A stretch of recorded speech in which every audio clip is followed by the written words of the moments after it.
And our Pledge of Allegiance, and right after that, Chaplain Susan McCann will come and give us our invocation. Pledge allegiance to the flag of the United States of America, and to the republic for which it stands, one nation, under God, indivisible, with liberty and justice for all. Chaplain McCann.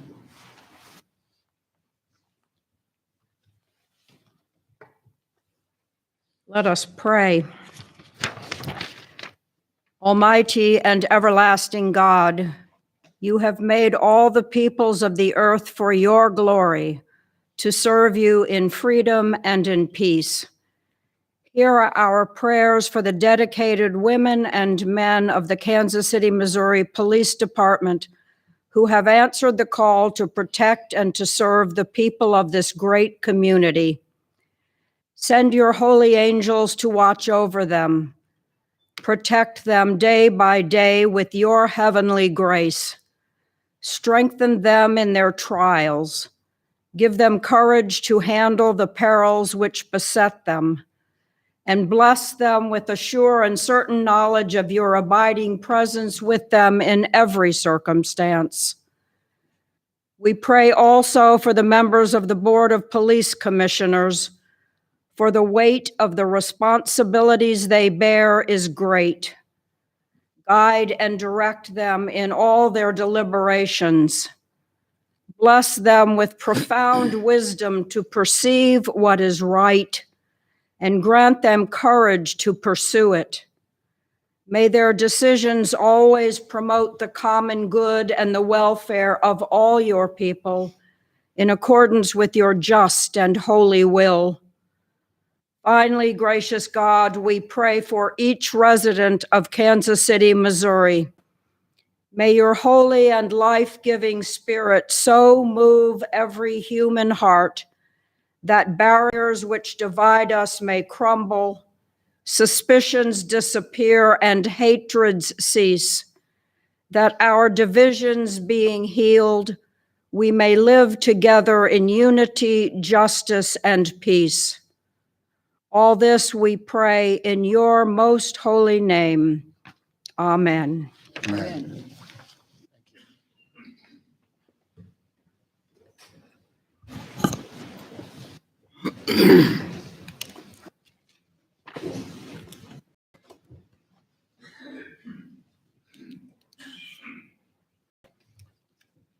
Mayor Q, you have a mayor's designee today.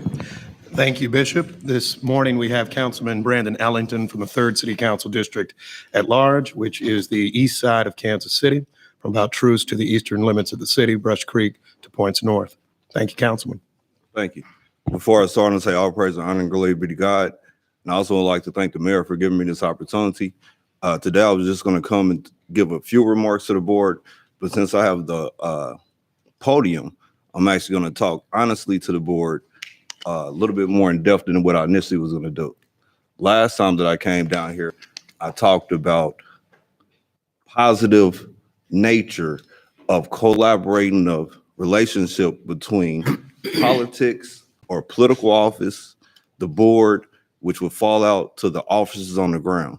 Today, I'm here with a whole different conversation. I'm here with a conversation from what I directly observed, which is something that the board has to address.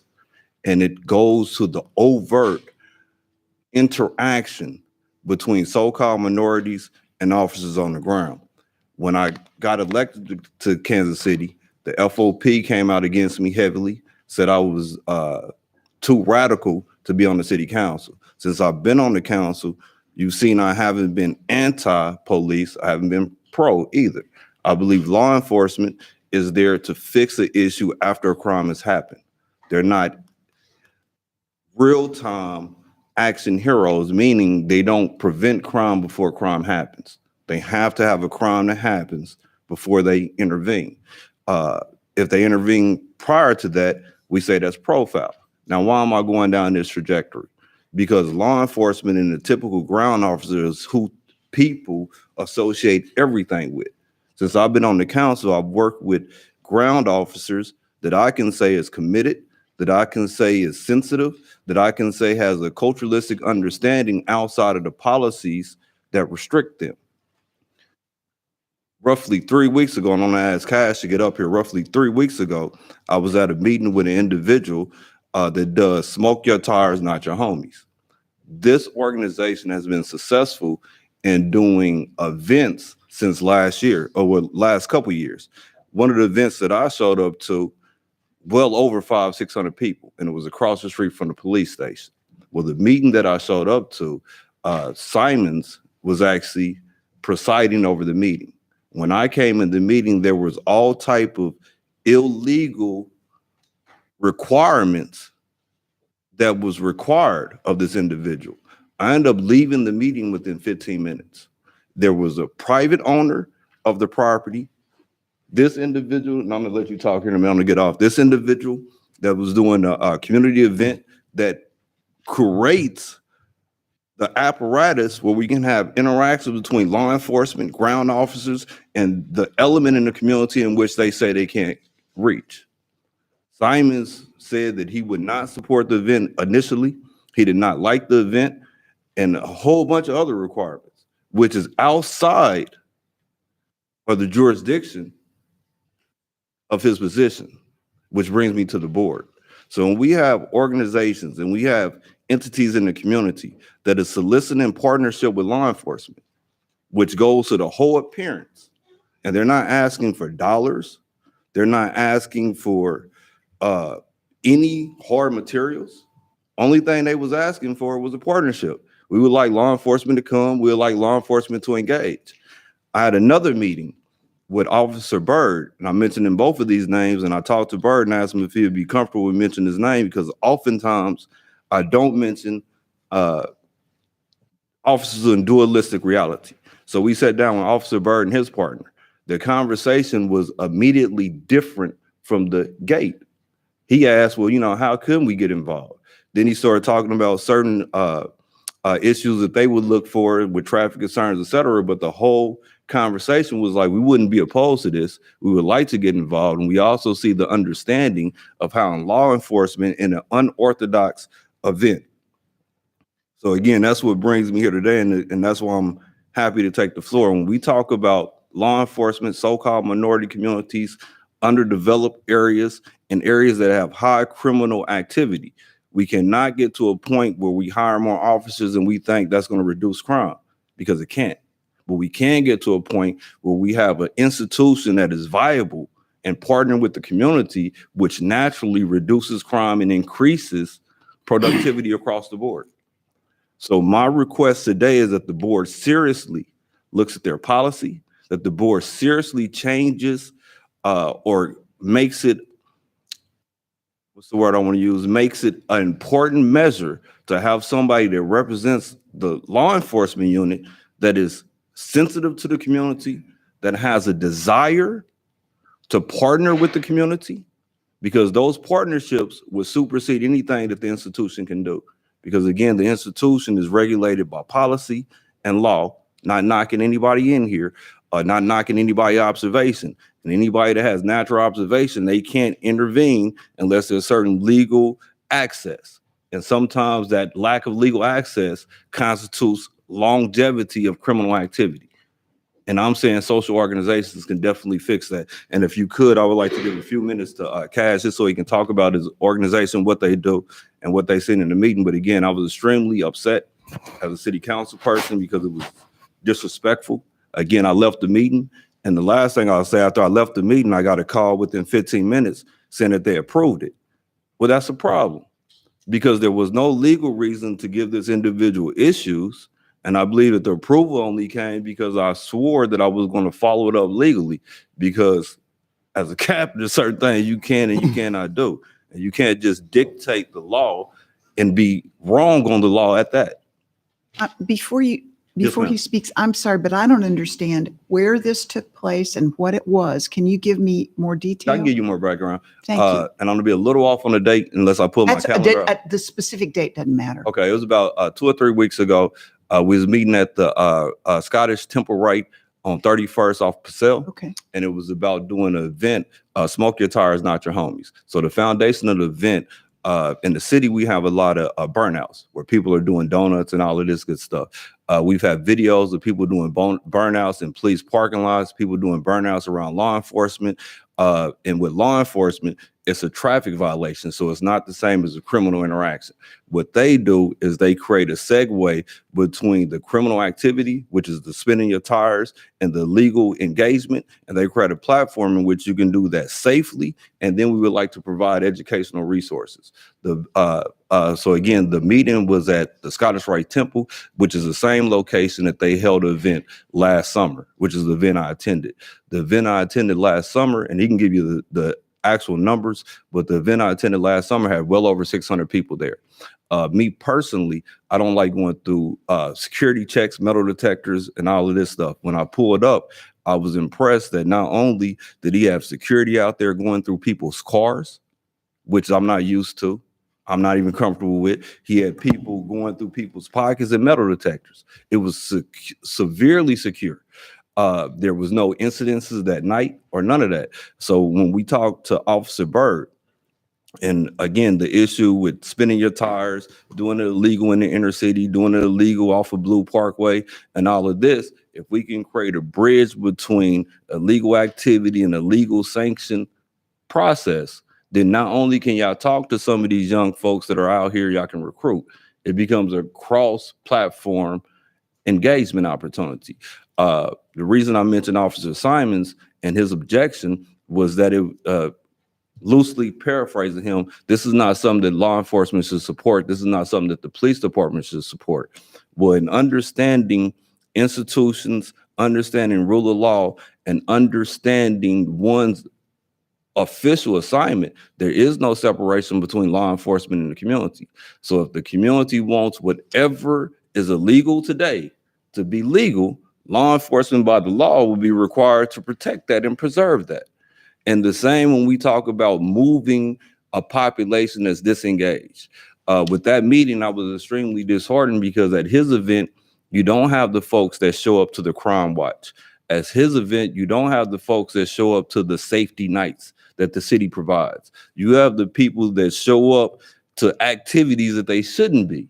And now you have a chance to honestly engage them, even when we talk about bringing workforce development programs and partner, et cetera. So the meeting happened roughly 3 weeks ago. After I left the meeting, it was approved. And if I could get him to send you guys footage from the last event, I think you would not only be impressed with how many people was there, but how safe it was. And again, when we talk about the underlying element of racing, I'm 40 now. When I was younger, they used to race off Front Street. Guess what? They still race off Front Street, right? We used to race off Blue Ridge. They still race off Blue Ridge. So law enforcement chasing them does nothing to fix the problem at all. I understand. Thank you. And Thank again, you. not knocking law enforcement, but it is what it is. So Brandon, I have one more quick question. Yes, ma'am. This whole thing that you're talking about, the event, you're talking about providing a safe space for these kids, because my oldest daughter's been racing go-karts since she was 4 years old, so I do understand that. And so you're talking about providing like parking lots or tracks or something that it's in a safe environment and it's a spectator thing, but you guys will provide that in the nonprofit. Is that correct? No, yes, ma'am. So the Scottish Rite Temple, for those that aren't familiar, currently it has fencing around it. It has concrete walls around it, and it's literally right across the street from the police station. One of the things that I know Cash is trying to do, and since I've been engaging with him, is ensuring that he has areas that he can protect the perimeter. And talking to Officer Byrd, we had a greater understanding of outlining traffic. So we want to make sure that we find perimeters and areas that won't spill out into the traffic area. So we plan on work. That's why we brought in Simons for 31st Street, so we can work with the police department to ensure that there was no issue on 31st Street. But yet, to answer your question, yes, all safe facilities. From my council standpoint, there's a location in the city that I'm looking at right now to try to surplus so we can get him down there, and the city-owned, city property is infrastructure, and I think it would actually be perfect in the area that it's in. Hopefully I can get the mayor to co-sign it. I think he's trying to co-sign it now. He's seen that yet. But yes, completely safe. And again, if we can get law enforcement's participation, that increases what we're doing. And that's not saying law enforcement is saying, hey man, go down Prospect and spin your tires. No, if we catch you on Prospect, we're gonna pull you over. But we got a safe location for you here.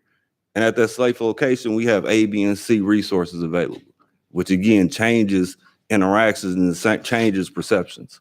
Well, thanks for Thank you. clarifying that. Hello, everybody. Welcome. It's quite an honor to be here to talk to you guys about my program. Smoke Your Tires is a program that I came up with because I was watching the news and they was like, where are your city leaders? Where are you? Where are the people that care? Where are the people that has a voice to try to stop these kids from shooting? I am that voice. So it's a respect thing.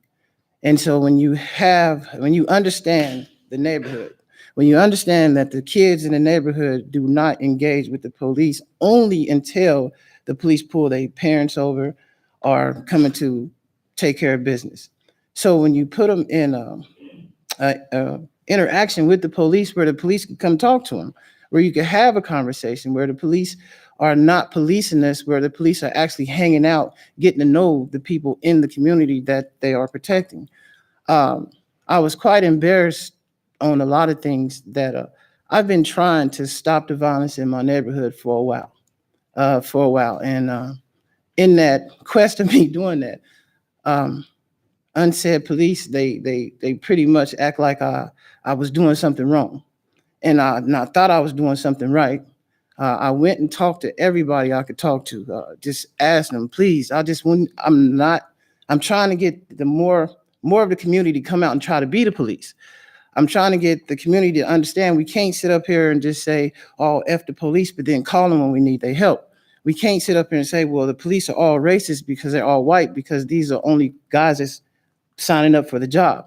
So what I'm trying to do is get more of our urban community to be the police, to help out, to where we can have dialogue when they get pulled over, where you can understand that this is just not a job. This is, something that you want to do. So Smoke Your Tires brings a lot of resource.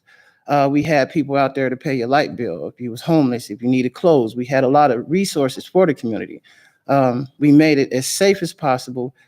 $10 million worth of insurance was way more than what we needed, but that's what was required. I've been fighting to get this done. The community wants it. We raffle off cars.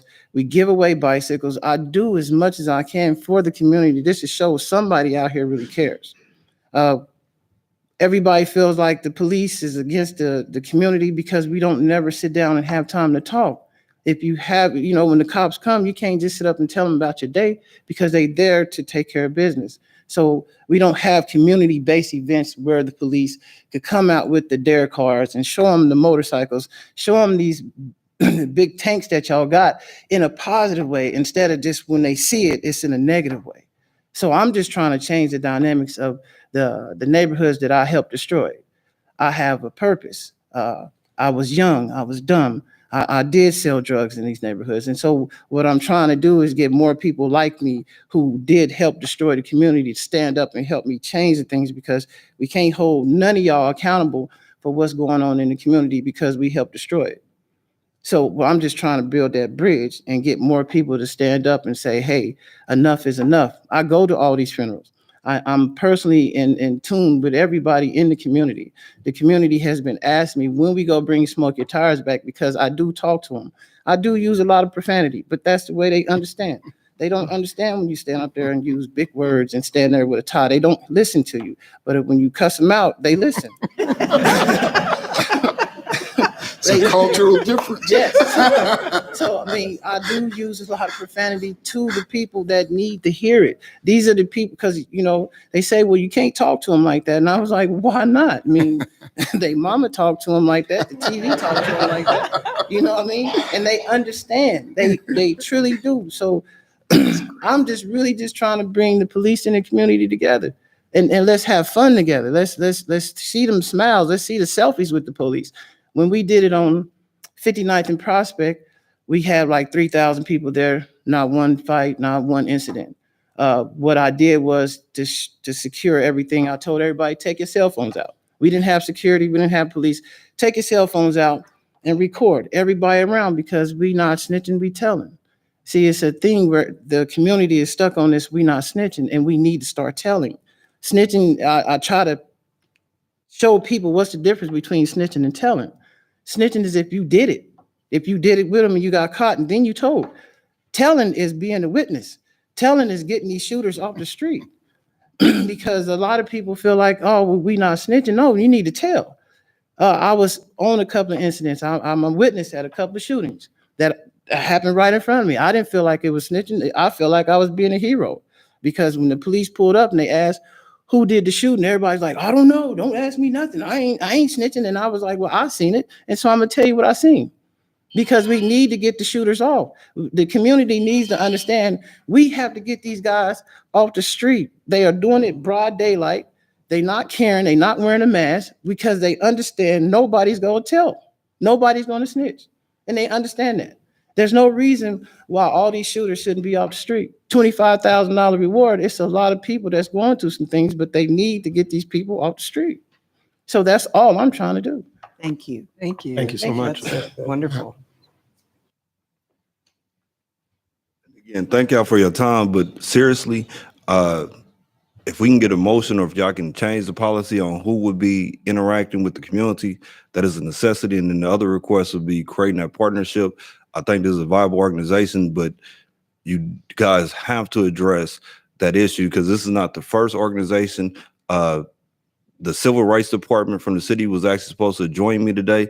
I don't know what happened with them, but there's several other reports of entities, organizations, nonprofits, for-profits trying to partner with law enforcement and having issues depending on who they talk to. So I think this is something that has to be addressed. Thank you, Councilman Ellington, Thank you. and thank you, Cash. Yes. I know we had a conversation several years ago. I'm going to ask Chief Maben if you could meet with Councilman Ellington and Cash, because as he just mentioned, some of the language that's used, it's a cultural difference. And a lot of times we're trying to fit a round peg into a square box. And so if we could ask you to meet with them and see how we can support those efforts. Everybody may not agree with spinning tires. Certainly the last time I bought tires, I don't want to buy anymore.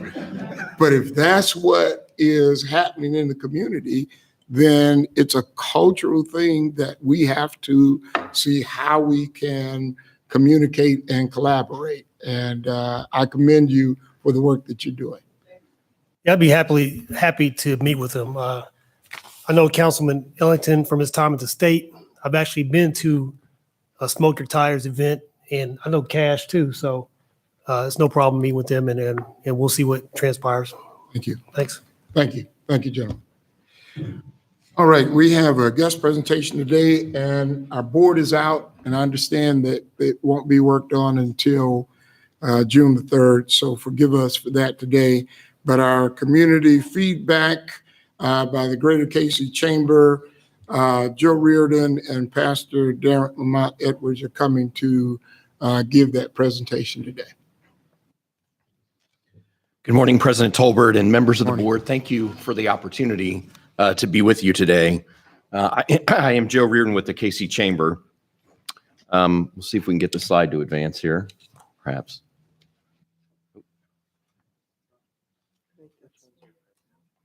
It's the community listening session. Sorry, I couldn't see it completely. There we go. Perfect. Thank you. Our report to you today is the culmination of several months of work. These are the findings of a months-long effort to ascertain what the community wants to see in a new Kansas City, Missouri police chief. This work is significant because it seeks to address what we all are aware of, Kansas City's high rate of violent crime. It's significant also because of the need to develop a high level of trust between all of the community and the police department. That's why the Chamber and the Civic Council formed a joint study committee to look at the issue of law enforcement. Last year, as part of our work, we reported 3 recommendations to you, just to review those.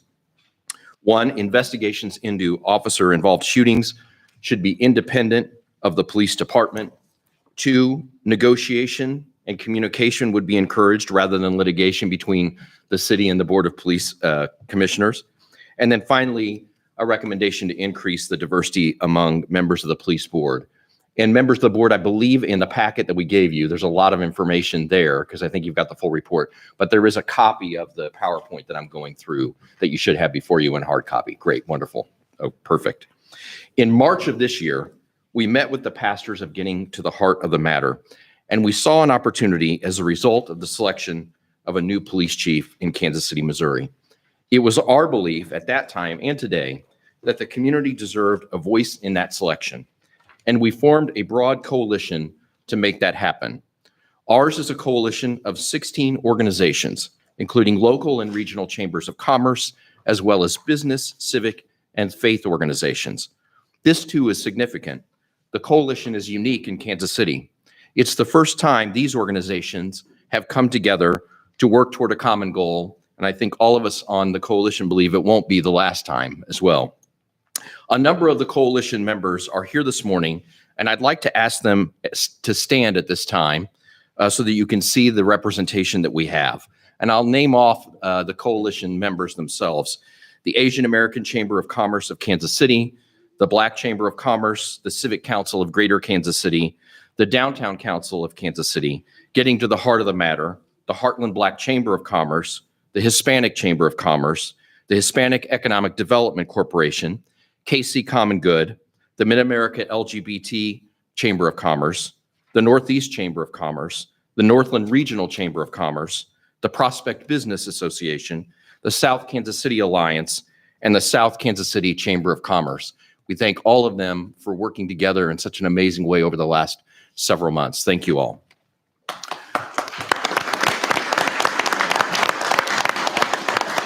And I can assure you on behalf of all the members of the coalition, it's been real work for all of us, and we've been committed to it.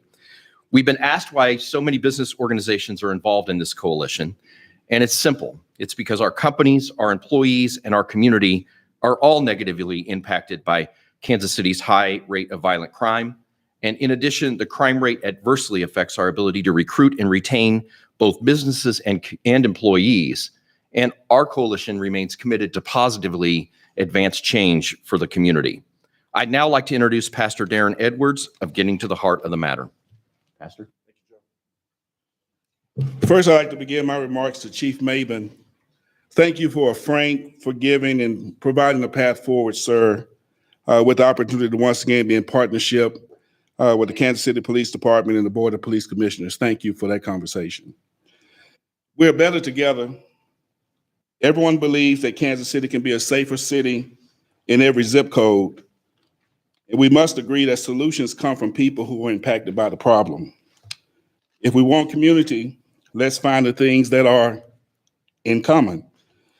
So with all of these Joes that CEO Joe just mentioned, we began our work in March of this year, but the idea for these listening sessions came well before March. It started in personal conversations between Joe Ritter and the members of Getting to the Heart of the Matter. As we listened to each other, we recognized the power of listening. We knew listening directly to Kansas Cityans would be a vital asset in the process. We had two lofty goals.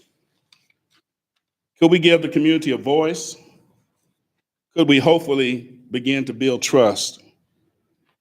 Those were the lofty goals. Those were what we set out to do. So we chose two strategies to engage the public. First, a series of moderated listening sessions held in all parts of Kansas City, Missouri. Second, two identical online surveys, one for the community at large and the second distributed to members of the police department.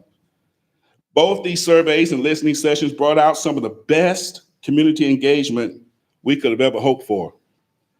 People were ready to share their voices. It was incredible. They were pleased to discover when they attended the listening sessions that we would be listening to them. It really was a process that let people speak and didn't make assumptions. We all walked away having learned something perhaps we didn't think about before, and really of how the community responded to what we asked of them.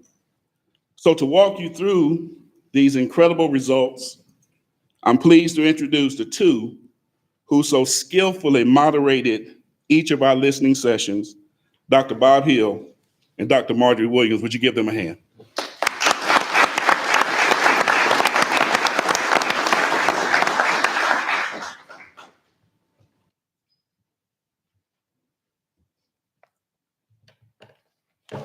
Well, good morning, everyone. Good morning.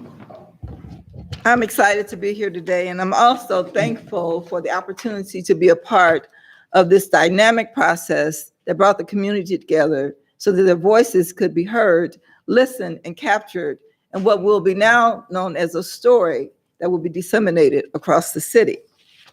As shared earlier, this concept was birthed from a conversation that was held by members of Matters in the Heart and leaders throughout the greater Kansas City area.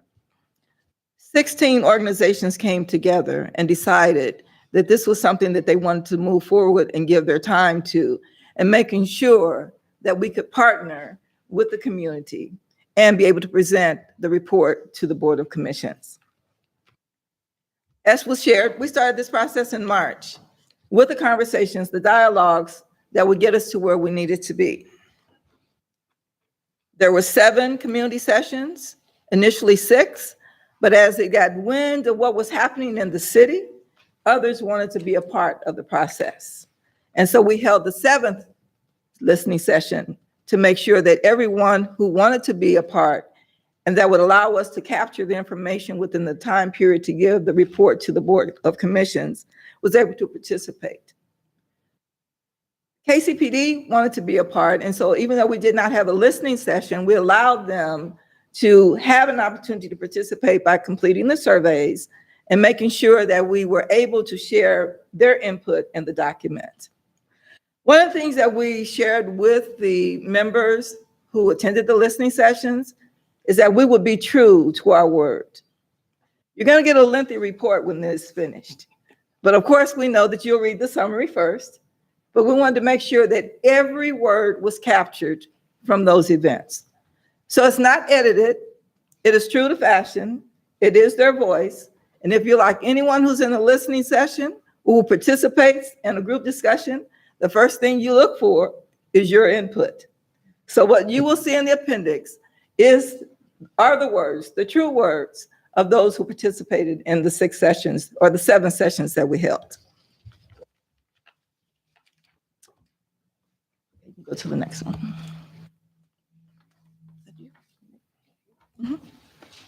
Okay, so of course, whenever you bring a group of people together, you always have to make sure that if you have an allotted amount of time, that there are some guiding principles in which you operate from. And so we came up with these communication agreements to make sure that within the time allotted, that we can make sure that all of the voices were heard. We all know about the past, so there wasn't much time for us to spend talking about what had happened. We were there to talk about what we would like to see in the future. So we asked them to focus on the future. Yes, using the past as the sounding board to move forward, but let's not dwell about the past. Let's talk about how we get to the next step. We wanted to make sure that everyone around the table had an opportunity to share their voice. And so even though there may have been some disagreement of who the person was who was speaking and what they were saying, we wanted to make sure that they understand that there would be multiple perspectives and everyone was just as important as the next. We only had an hour and a half, so it was important that we make sure that there was a timekeeper at each table, so we stuck to the agenda of the work that needed to be done. And we asked people to let people speak without interruption, because in many cases, we listen to speak instead of listening so that we could take in what's being said. We asked that they choose not to use inflammatory words, but make sure that when they conveyed the information, it was conveyed in a way that everyone around the table could understand. And then we asked that this not be a session where the conversations were debated, but yet understood that the person who was speaking was trying to give a clear indication of what they wanted to do to get their point across. And then lastly, we made sure that we remembered that we were there to do the work. And we had a short amount of time in which to do it, but it was important that everyone's voice was heard. So in the sessions, there were 3 questions. that were crafted. The questions dealt with community engagement, transparency, and accountability.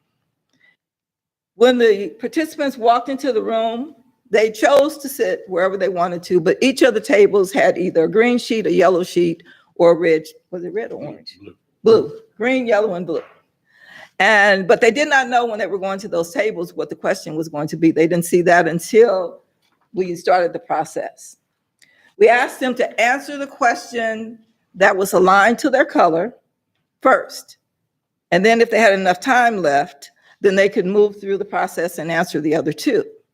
And then, if there was time left, if there was something that was really burning, that they could write down in the journals, because every table had a journal, discuss what the topic was, write it down so that we could capture it so it would be a part of our documentation. So in the sessions, we found these particular findings that seemed to be strands that ran throughout all of the sessions that we held, that they wanted to make sure that the police chief would be front-facing and engaged in the community. And we heard earlier how important it is for us to have a level of community engagement among ourselves and the police department. To be an effective communicator, to be transparent. And one of the things that came out of the conversation was that we learned a lot from the pandemic. The need to have a dashboard so that we could have current information, being transparent as we're moving forward and the decisions that we're making and how we're responding to different things as they occur. Developing and communicating a clear vision and a strategy for the department, and also being able to address the issues of racism within the department. Along with that, focusing on training with a particular emphasis on de-escalation techniques, along with prioritizing mental health. Mental health came up on the horizon probably about our third session in. We all know how important it is to address this particular issue. The new chief needs to re-examine and improve the internal investigation process, and we heard that earlier from a community member who was sharing information. And then the new chief must have the ability to navigate the political landscape. That's being politically astute, but not being political.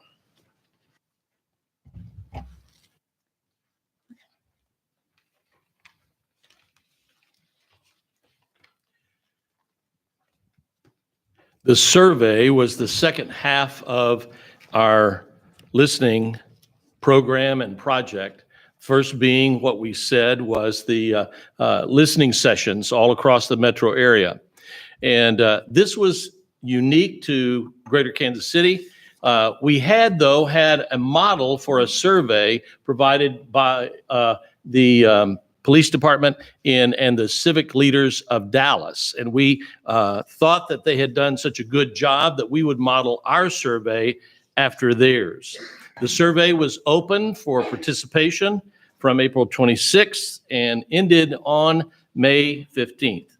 A separate survey, has already been described, was provided for the Kansas City Police Department during the same time frame.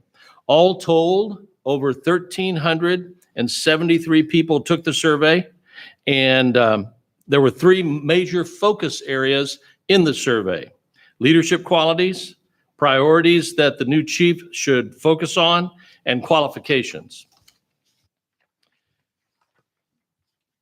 The survey also tracked where people lived, whether within or outside of Kansas City, Missouri, and we requested the zip codes of the participants in the survey. This was key in how we would aggregate and organize the overall responses to the survey, which are found in the section of the report that shows how the neighborhoods responded accordingly. And by the way, Marge said it was long. It's 250 pages long, and it is deep. The zip codes that are represented here are the kind of the top 500 responses to the surveys, with 64131 and 130 being the very top. But there was representative respondents to the survey all across the board.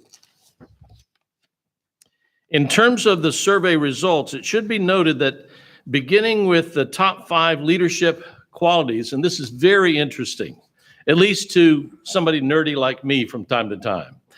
The community responses were matched by the Kansas City Police Department responses too, at a rate of 60% in every category. Honesty and integrity, developing meaningful solutions to community problems, as well as values, the chief valuing positive community relations. Those were also shared as top 5 responses by police department respondents. You can see also holding employees accountable and valuing diversity at all levels within the police department was a high value too for leadership qualities. In terms of the priorities that the chief should focus upon, in regard to those top priorities, again, 60% of the community responses were shared by the police department respondents. It should be noted, however, that holding officers and staff accountable, as well as building a department reflective of the community they serve, were 2 distinctives in the community survey responses. On this page, building trust in our community, reducing homicides and other violent crime, and strengthening police and community partnerships were shared with the police department responses. The 60% metric between the community survey results and the Kansas City Police Department results was also seen in the preferences regarding top qualifications to be found in the next chief. Practicing transparency and openness, a record of accomplishment of reducing crime and promoting community safety, and experiencing, recruiting, and retaining quality personnel. Regarding the top leadership qualities and top priorities among community responses, it should be again noted that accountability and an emphasis upon the crucial importance of diversity and building a department reflective of the community were high on the preferences by the community survey participants. In the police department survey results, 60% of the qualities prized by the community members were also prized by the police officers. And this was also the case with regard to top priorities and top qualifications. I won't go through the details on each of those, just refer you to the report. There was a higher preference, I should note this, however, among police officers for development, training, retention, and succession planning. Not that that wasn't important to the community, but it was of higher importance for the police officers. There was congruence and agreement between members of the community and the police department on what the next police chief should embody in terms of leadership qualities, priorities, and qualifications. We just see this all again and again. There are equally distinct and important preferences by members of the police department who took the survey regarding staff training, development, retention, and succession planning. Both the overlapping congruent results and the distinct preferences, it would seem, should both be high on the list in the search for the next chief. And here we have as well, again, experiencing recruiting, what I just said, practicing transparency and openness, and track record of reducing crime as the top 3. Those were shared by the community. And now we have a word cloud or two. So many of you familiar with the word cloud, and that's when you take your document and you try to find out what words resonate to the top. When we put this into the configuration, what you will see is that community was the word that we saw the most that was heard or seen in the surveys.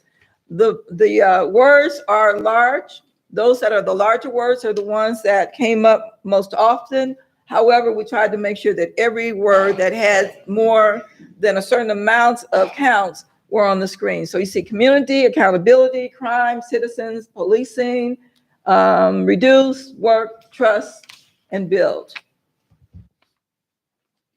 When we looked at the open-ended responses from the KCPD, we thought we put it into the same configuration of the word crowd, and what you see is something similar.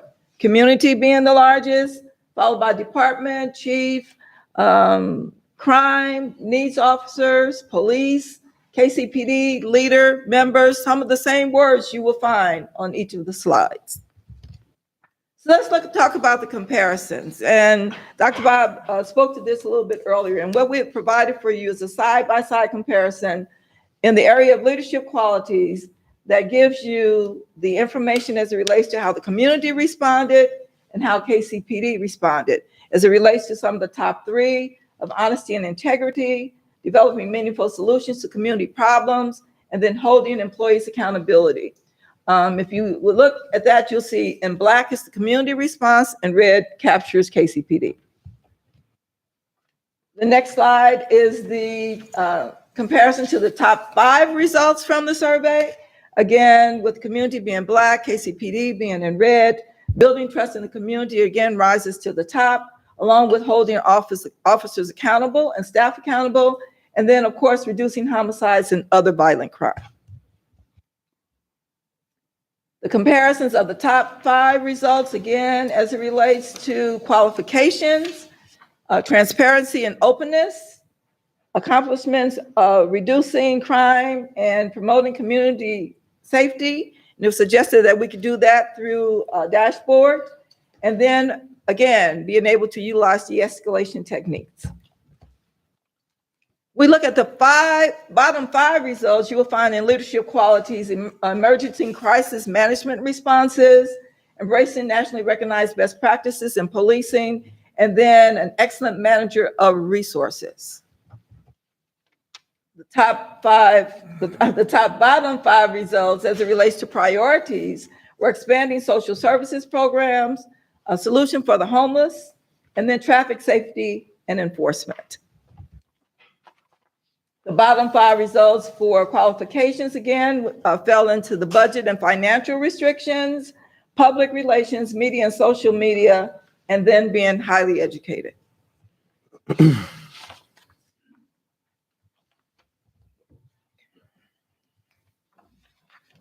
Not that we wanted an uneducated police chief, all right?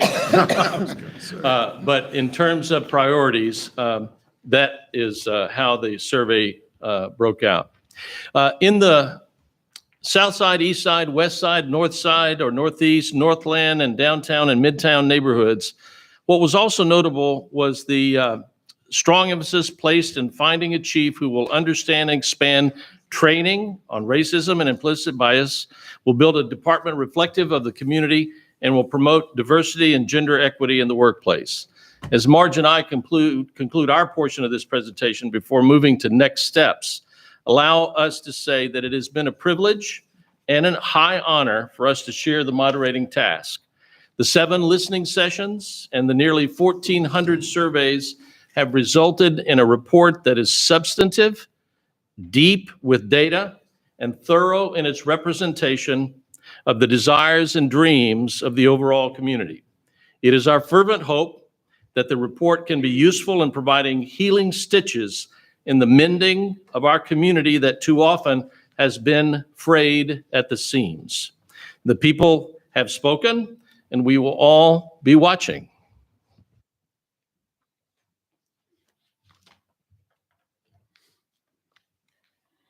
I just want to thank Dr. Marge and Dr. Bob again for their great work. And I'd also like to acknowledge at the conclusion here, the work of our chamber staff and Scott Hall that's done a lot of the groundwork to get us here, along with all of our coalition members that have spent so much precious time on it. So those are our findings from our listening sessions and surveys. The coalition's work will continue. We believe this information can be helpful to you, and we ask that you build the community's feedback into your position description, interview questions, and evaluation of the candidates. We know there are other groups interested in sharing their thoughts with you, and we hope that they can be accommodated. Yours is a critical task for the future of our city. As you continue with the work of selecting a new chief, we ask these 2 questions. How do you plan on using the information we've provided to you today? And how can we be of further assistance to you as the process moves forward? Thank you all very much, and we all stand ready for questions if there are any. I think most of our questions have been answered, but to answer your last question, as we continue the search for our search committee that's going to do the lion's share of the work, all of the surveys and reports will help us to guide that search committee. And so I can assure you that this work was not premature. As I listen to the report, you know, our goals are pretty much congruent. The challenge is the process of how we reach those goals so that every stakeholder has a feeling of success and the feeling of a win. And I want to thank you and Pastor Edwards and all of the chambers and committees who have done this, and I applaud you. Thank you, President. Thank you.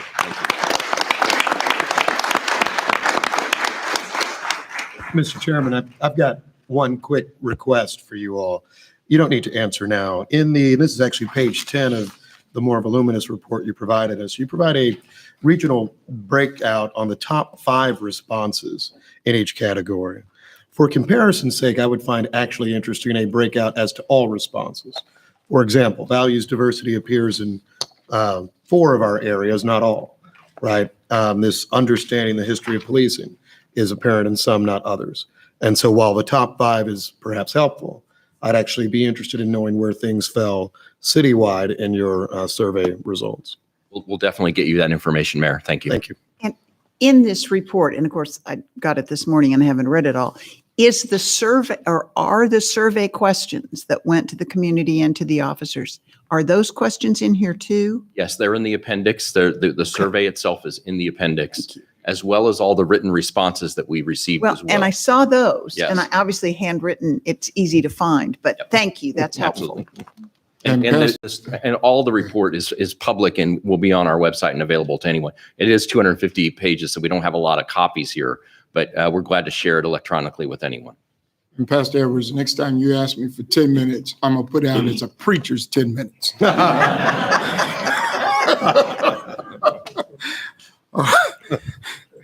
All right, as we get into more of our agenda, crime reporting, Deputy Chief Mike Woods.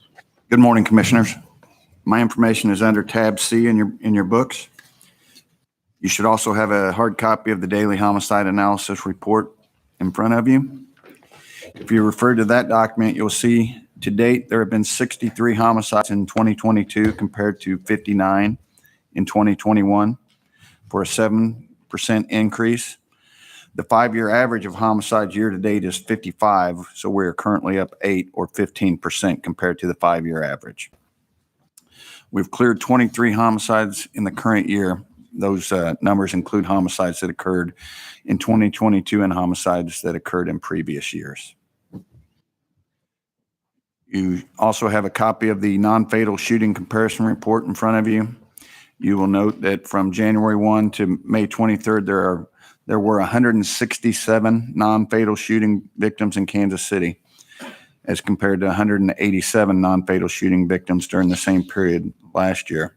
So we're down 11% compared to last year.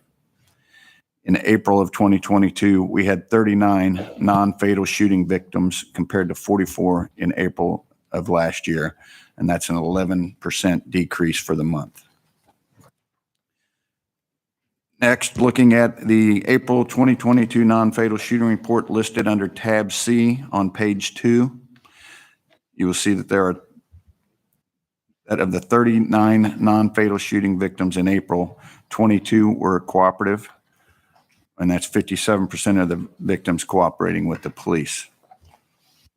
Black males accounted for the highest number of non-fatal shooting victims with 29, which is 74% of the total number of victims. White males were second with 8 victims, which is 21%, and black females were third at the remaining non-fatal shooting victims with 2, which is 5%. Age groups with the highest number of non-fatal shooting victims was 18 to 24 and 15 to 34 with 11 each. 35 to 44 was second with 7, and 45 and over had 6. There were 4 non-fatal shooting victims that were 18 years or younger. On page 5, you will see the recovered firearms report. The department recovered 278 firearms in April of 2022 compared to 197 April of last year. It's a pretty significant rise. One group turned in a large number of weapons that accounts for that bigger increase for the month. And plus, our interdiction folks are seeing a rise in a lot of the stops they're recovering weapons as well. The 5-year average for firearms just a recovered in the second. month of April is 201. Mike. I'm sorry. You said one group, like Yes. people just came and said, we want to turn in our guns? Yeah, Great. it was Ruskin ROTC. Okay. They had bolt action rifles and they turned it 70, 60 of them. So that was a large number there.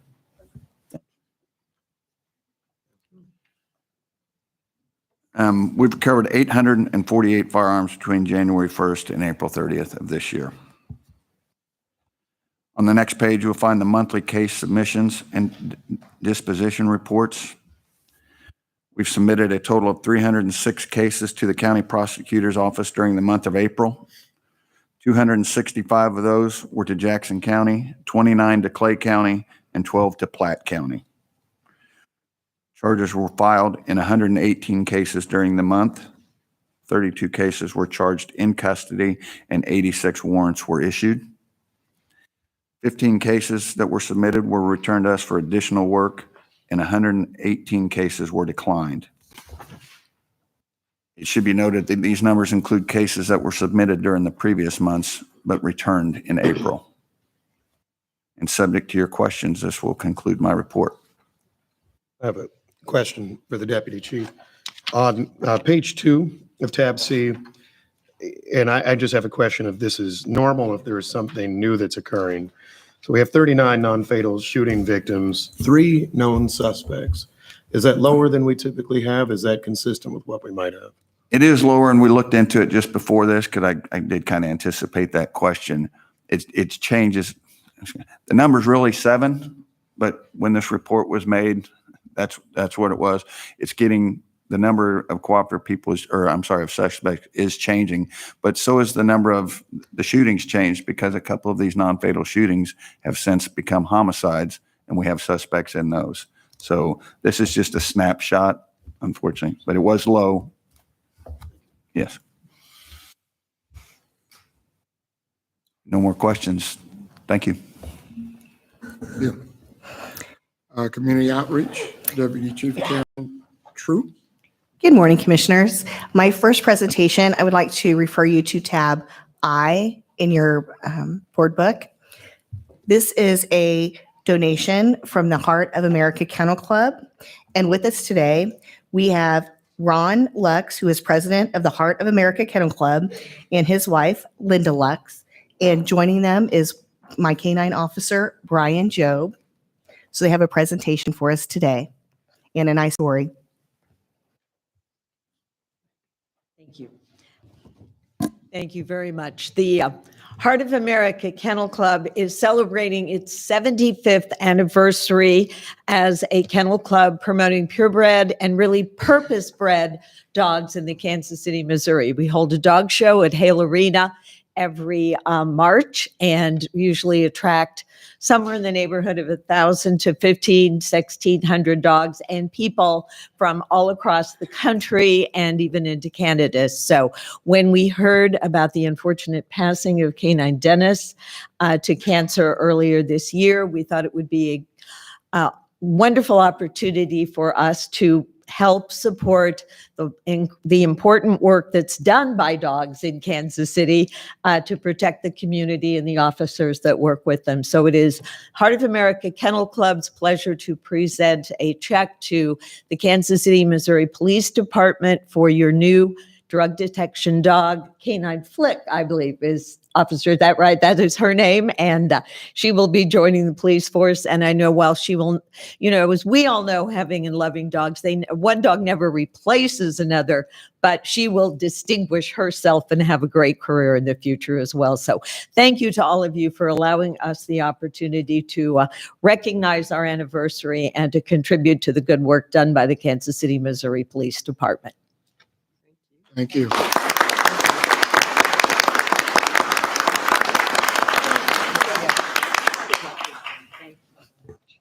We'd like to thank them for their generous donation. My next presentation that I have is from our social services. I have Supervisor Tamara McIntosh and Kevin Wilson, who is our East Patrol Social Service. Is there something in the book? There is nothing in the book on this. They're just going to talk. Great. Morning. Morning. Social services, just wanted to address some issues and things that we're noticing that we're receiving in the program. We've noticed a trend among the different divisions in regard to the needs of the community and the referrals that we're receiving, that we are receiving throughout the city. Each month, social services will give an update on each division as to those needs and the most requested services for assistance. East Patrol right now, they're seeing an increase in homelessness and housing. Along with that, it appears to be mostly due to domestic violence and people just having nowhere to live, which is causing us a lot of issues trying to find those resources. Also, we're having a lot uptick in those traveling from out of state, from city to city. They come here and then violence occurs and then they're again homeless. A lot of housing issues. The issues mostly stem from unemployment, the disturbances that occur, domestic violence. We're having to send people back to the state that they came from because we just don't have the capacity or the space to even house anyone. Our shelters are really struggling with space, as well as our domestic violence shelters. There also, I've noticed in the past couple months, there's been an increase in those traveling from other countries. We've had a lot of Ukrainians and a lot of Rwanda people that have come and that are needing housing and different type services. Some are utilizing some resources and some just have no idea what to do. So we're facing those issues. Again, like I said, the shelter space is very, very challenging right now. So Kevin, East Patrol, is just going to give one of the stories that we've had here in a recent couple weeks. Good morning, everyone. So I just want to give you a brief case presentation on a young man that we encountered about a couple weeks ago. He's a local artist who came into detention because he was identified for some of his graffiti that he's done across the city. So he's caused, thousands of dollars worth of damage, and obviously you can't do that. So while he was sitting in detention, he was interrogated by one of our detectives, and the detective, asked him, what's going on? Is there anything else we can do to help you? Yada, yada, things like that. And so then he admitted to him, the art was an outlet for him to express his mental anguish. And so then the detective came to me and said, hey, what can you do for him? And so then I went into detention and I spoke with him and said, hey, what's your story? What's going on? He disclosed to me that he's had several suicide attempts, the most recent one being in 2019, 2020, where he was hospitalized, and also just a history of clinical depression and anxiety. And so then I asked him, okay, do you want to change that? So I said, art is fantastic. It's great to use as an outlet to channel all those painful feelings, but you need to do that in a more constructive and legal manner. And so, he said he was open to going to Truman and getting some treatment there. So I said, excellent. So I contacted our community partners over at Truman and said, hey, this is who we're dealing with. When can we go see him? And so immediately they sent someone over. And following, as I saw him about I think it was Wednesday, the Friday, so a couple of days afterwards, we went out to his home. We weren't able to make contact with him because he was at work. We were able to make contact with his roommate, though, and we left our business cards. And so then he contacted myself and our Truman rep and went ahead and got scheduled. So then she called me and was like, hey, we got him in. He's got an appointment set up. I was like, excellent. And while I was also doing his assessment, I asked him, since you like art so much, what are some other things that, you're interested in and different things like that? Like, would you be interested in, doing some youth mentoring, finding other places to display your artwork, things like that? He said yes to both of those. And so what's really cool about Truman is that they have what's called Arts, Healing and Arts. And so through that, the coordinator, Faith Hensley, what she does is display artwork from patients, given their consent, around the hospital. And so, I asked him if that's something that he is interested in. He said, absolutely. And so that's something in the long run that we're working towards, is getting some of his artwork displayed around Truman. And then Arts Tech, just right there off of 15th and Holmes, they do a lot of youth coordination and mentoring and things like that. So I asked him if that's something that he was also interested in doing. And he said yes as well. So then so myself and my Truman partner that we're working with on him, I also contacted Arts Tech and like, hey, this is a guy, he's, an artist, wants to help out with the children, da, da, da. So now he's got an interview scheduled with Dominic over there. And I think it's sometime this week. So we'll follow up and see what's going on there. But we just wanted to channel his passion into something that's more productive and obviously will still be beneficial for his mental health and things of that nature. And so I just want to give you just a brief synopsis on, a case that we've been working on fairly recently. Awesome. If you don't have any more questions. Thank you very much. My pleasure, absolutely. Thank you. Thank you. I'd like to thank them. They do a phenomenal job helping out in the lives of Kansas Cityans. Even if it's just sometimes maybe one life at a time, it's wonderful what they do. Next, I have my slideshow presentation. You should have it up at your seat. It's just, there you go. That's it.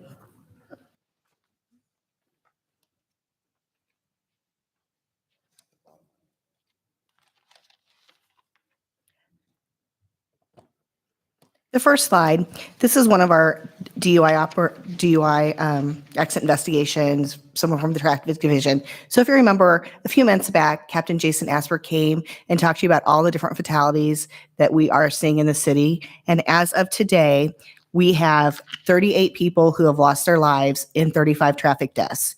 And only 6 of these have occurred on our highway system, which means the majority of them are occurring on our city streets, which is a little different than what we've seen before in trends. And the number one contributing factor is seatbelt use. About 50% of the people involved are not wearing a seatbelt. The second is speeding, and the third is impairment. So the Traffic Division is doing 4 operations to focus in on these areas where we are seeing the most fatalities happen. And there is a map underneath tab E on traffic summaries, and it shows you where all the fatalities are occurring throughout the city. They are focusing on these areas. The first operation they had was on 4/16/22. The second operation is coming up this weekend on Saturday on 5/28/22. During this area, on Saturday and Sunday, they're going to saturate the area from 8 o'clock until 4 in the morning. And the effort is to help reduce fatalities in these areas. I don't know if you have any questions about that. And I will have Captain Asper come back and give you an update, maybe at the middle and towards the end, to see kind of what we're seeing and if our efforts are making a difference in the fatalities. This next slide that you have, this is Major Hernandez and our officer, Ian Murphy, sorry, I had a brain fart for a minute. They were both recognized by UMKC for all the phenomenal work in the criminal justice and criminology section. They're both graduates, and they both do so much all throughout our community. The next slide, you just heard her talk, Supervisor Tamara McIntosh. She just relentlessly is helping all throughout the city, and she is just a great asset to KCPD, and she will be recognized at the promotion ceremony that we'll be having in June. The next slide is Colonial Presbyterian, and they had an event for KCPD for the National Day of Prayer. So we were out there. It was a great presentation. I'd like to thank Joy and all the wonderful things that she does, and she's probably here in the audience. So thank you, Joy, for having us. The next is our memorial service. It was wonderful. This is something every year where we celebrate, unfortunately, those that have given the ultimate sacrifice to our city and the citizens. But it was a great day. It was a great time. We had a lot of participation from not only our department, we also had people there from our federal partners and the fire department and some other local police agencies. So these are just some pictures showing it.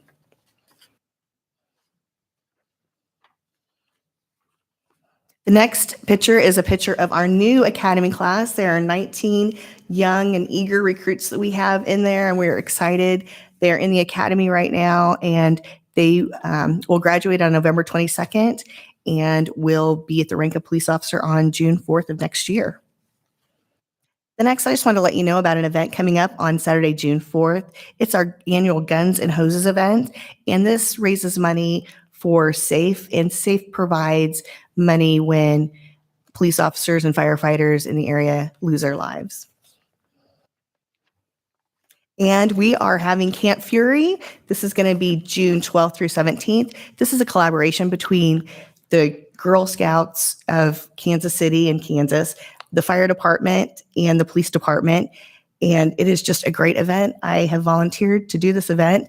The girls will learn everything from defensive tactics, fire tactics, EMS tactics, physical fitness, and it's going to be a challenging and immersive experience is what they've told me. So I'm looking forward to it. And she will be promoted. Marissa Barnes has really been instrumental in getting this together and getting this program going. And the purpose of it is to get these young women interested and exciting in joining the police department and fire department, roles that are traditionally not held by women. And this is just a list of some patrol events that we have coming on. We're going to do Clifford the Big Red Dog. That's a movie showing. We're doing snow cones with cops at Dollar General. The lights on KC, which we will have a presentation on that program next month. We were going to have it this month, but because of the technical difficulties, we pushed it off to next month. A celebration at Evangel Church and a community event at Whitfield Academy. And I will have a more concise list and have Bethany send it out to you. So that completes my presentation, and I will answer any questions. Thank you. Thank you. Department Staffing Deputy Chief Michael Hicks. Good morning. Morning. You will find the staffing report under tab D as in Delta. As of April 30th, KCPD has a total strength of 1,681 employees. Our total law enforcement is 1,144 officers, plus we have 19 recruits in the academy. Since this report, KCPD started an academy, as Colonel True said, on May 16th, which added 19 more additional recruits in training.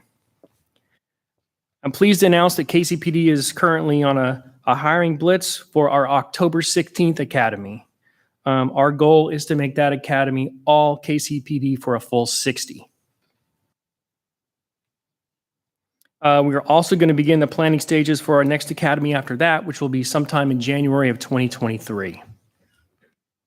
And just a reminder, we have officers that are still on break-in from our last academy graduation, and they will go on solo status around June 5th and actually count towards our staffing levels. Unfortunately, in May, we still continue to have some resignations and retirements.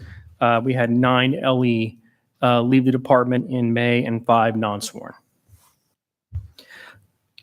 That's all I have on the staffing report. I want to discuss a little bit about online reporting. Are there any questions?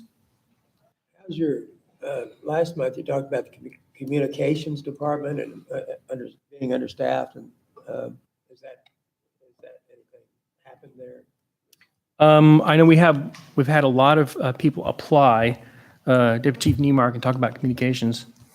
Yeah, so in the communications department, I think it's at 20. We're on the north side of 20 that we're down. So we have applications in. It's not like we would see. I would say an example is we have an opening in our supply unit, and we had over 60 applicants for one position in supply, but we didn't get the applicants for dispatch or call taker. So what I would say to that is I see different jobs in the department are getting more applicants here, but not so many, like I said, in communications. But what it does tell me is there are people out there looking to be employed. So how do we direct them if they don't get the job? My goal here is we have one position in supply. We had 60 applicants. The other 59, we need to redirect. So that's my hope is we can do that to help our communications unit out. So that's where we are. I can get you the exact number that we're down in communication. What is the supply wage compared to the communications wage? Actually, I think the supply is lower, a lower wage than what it is for communications. Is that correct? I'll find out. I'll make sure that I know that. But I'm not, like I said, the there's one position there and we had numerous applicants, whereas we did not, and we still don't. But like everybody else, I will say we're hiring all the time for call taker and dispatcher. While you're looking for information, I want to understand if we need to pay our call takers and dispatchers more. And if there's something that we can do to keep them there, to retain those people. Because, you know, a year and a half ago, we were only down 3. And now we're down 23. Is that what you told me? We need to do something about that because the city expects people to answer the phone. And if we don't have people answering the phone. So we got to figure that out. And just, we did make that adjustment this month. We just made that, it was signed off. We made that adjustment in the communications unit this past month for as far as pay goes. So it's been done. I know we did it, but I'm saying we need to see if the results happen. If we don't get to retain people and hire people at that pay, we have to figure out what the problem is. Well, I agree. I personally had a meeting with Ms. Basil and the Full Employment Council. We met with their team, and to go through the just the testing process to become a call taker and some of the other things. I think we're having that discussion in close today. It's quite an ordeal, and I think I have said, I don't know if I've said it publicly, but my youngest brother, just lost him the first week of March. He had a asthma attack. He was in our building by himself. He called 911 twice, and by the time they got to him, he had deceased. And so I have a vested interest in trying to make sure, because had he not been put on hold, they never talked to him. I've asked for a recording. There's not a recording because he was put on hold. And after they tried to call him back 3 times, they finally pinged where his phone was. They broke into our building to find him. And so, I have a personal vested interest in making sure nobody else feels the pain I've felt because we don't have an adequate 911 call taker process. And I'm welling up as I'm talking about it, so I'm gonna stop talking about it. But it's a dire need. It is. It absolutely is. And I know it's difficult. I mean, I've been up there with them on all 3 shifts, and they've got 4 or 5 different screens in front of them, and they're talking to people and trying to dispatch at the same time, and it's not an easy job. But if there are talented people that are willing to do it, we need to find them. I'm going to follow up a bit because I think this is the sort of discussion that merits, to Bishop Tolbert's point, more than just a very simple follow-up. Do we conduct exit interviews, or at least exit reasons, like we do with our officers for our civilian staff? Yes, and then when it comes to the hiring and the personnel process, that all falls under the HR. And so is there yeah. some indication as to what these exits and departures are about? The down 3 to down 23 numbers is very stark, given the total numbers with which we're working. Yeah, what we find is the overtime. You're not on.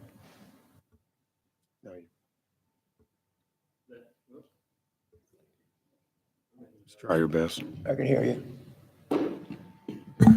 There we go. What we find is the overtime. So it's kind of a vicious cycle. We don't have enough call takers. We don't have enough dispatchers. We have to have mandatory overtime because they have to be on the console. So the amount that we ask of our employees in the communications unit causes stress on them and their family, and they just make the decision that they no longer want to work here. Is this new in the past year? No, this is typical for communications over years and decades, that it's hard to keep it staffed. Overtime is mandatory, and the environment just kind of breeds that kind of, we start the job, we get trained, we realize it's a whole lot of work, and then just because we can't keep employees in these jobs, they leave, which puts more stress on the ones that are making it a career. Our audit unit about 2 years ago identified this mandatory overtime as a problem in the communications unit. And the people who were working in the unit at the time said that it would be much easier. The problem was you can't ever predict when you're going to get home from work. You have an 8-hour shift, and then you have a mandatory 4 hours you didn't know about when you walked in the door. So who do you pick? Who picks up your kids, et cetera? They suggested that we go to a 10-4 schedule. And it took some doing, but we figured out how we could do that and implemented it. And I went back and visited with the people that had asked for that, and they said they really liked the 10-4 system, but we still lost people. So, I mean, the mandatory overtime is the killer because they have no way to predict when they're going to come to work and when they're going to get to go home. And I wouldn't like that. Oh, nobody would. Nobody would, but we're expecting them to do that. Yeah. And we need to find a way to have more people doing that work. And I appreciate your efforts to try and do that. We're also looking at hiring contract employees, bringing them back to alleviate some of those overtime concerns. So we recognize it's an issue and it's something that we are addressing. I still hope for further follow-up here. I think the board shared that thought agree. Absolutely. too. Just a question on recruiting. What are we doing in the recruiting area to ensure that we continue to, if not post similar diversity numbers or enhance them? This board has elected to expand our pool of potential applicants. Are we taking particularized efforts to make sure that we still have a diverse reflection of the applicants that are coming to us related to that? Very much so. We actually have Sergeant Pinkerton at the Academy has a special group that is going to specialized places, HBCs and universities that already have police academies. And we are looking for those diverse recruits to come to KCPD. The class that we have right now that just started May 16th, they're going to have, I believe he told me, 6 recruits that are going to interject themselves in that academy. 2, I believe, are from Lincoln University, Warrensburg, and they've already had a police academy. So we are accepting their academy certificate. They're going to jump in this newest academy at the right time, complete that training, and then they'll come out at the same time as the rest of the recruits who started at 0. So we're opening up everything we can to figure out how to get recruits here and how to get them as diverse as everyone has requested and how to get them to stay. Well, and a few months ago, we had a presentation from MCC colleges. So have we reached back out to them as well? We sure have. All right. We're having just come from that job. They're doing a great job at the academy trying to find the correct fit for all these different academies and schools in the area, knowing each one's going to be a little bit different, but they're doing the work there to make those fit and where you interject them into an ongoing class, because no one wants to go to 20 weeks of an academy and then come here and go another 28. So we're trying to make that work and make it look more lucrative to come over here, but with everybody. It's unprecedented. KCPD has never done this. We have always said it's our academy or nothing. And now we've decided that's not going to work. There are police academies across the state of Missouri and around the country that are more than acceptable. So we're using that for lateral transfers, and we have 3 lateral transfers that are starting soon. We have 3 more that will be starting a little later after they get through the rest of their process. So we're opening up all avenues possible to fill the ranks. Post-pandemic, everything has changed. Everything has changed. We have to completely think differently about how to get people in the door to think of this as a career, so they stay for the entire time of their career. They realize all the benefits, and KCPD in the city gets that benefit throughout their 25, 27, or 30-year career. The 19, then, is that going to grow with the transfers in? It will, right? When we get those 6, I don't remember what week Sergeant Pinkerton said, but it's later on. It's not until like August or September when they're going to jump in. They have to learn. They've been to a police academy, but they need to learn KCPD side of it. They need to learn the city. They need to learn our ordinances. that's towards the end of the academy is when the recruits get that. And that's when they're going to jump in. And they'll all have college degrees. Have we noticed since we opened up Kansas as well, anything coming from Johnson County We Community had College? three or lateral Have we reached out to them? applications next day. You just need more. With that being said, I'd like to talk a little bit about our online reporting. It is live on kcpd.org. Citizens can go to our website, click on the online reporting tool, and make their own reports. There's, I believe, 12 different categories, including non-injury accidents that don't have any property damage to them, or I'm sorry, that don't have, that are property damage only, and not Injuries. right, no injuries, no alcohol, things of that nature. It's triaged through dispatch. They're able to send citizens to our online reporting tool. Officers are soon going to be able to do that through a business card that's going to have a QR code that they'll be able to give to citizens so they know that they can make reports on their own. It's actually been live for about 3 months. We slow rolled it because we wanted to make sure it was correct.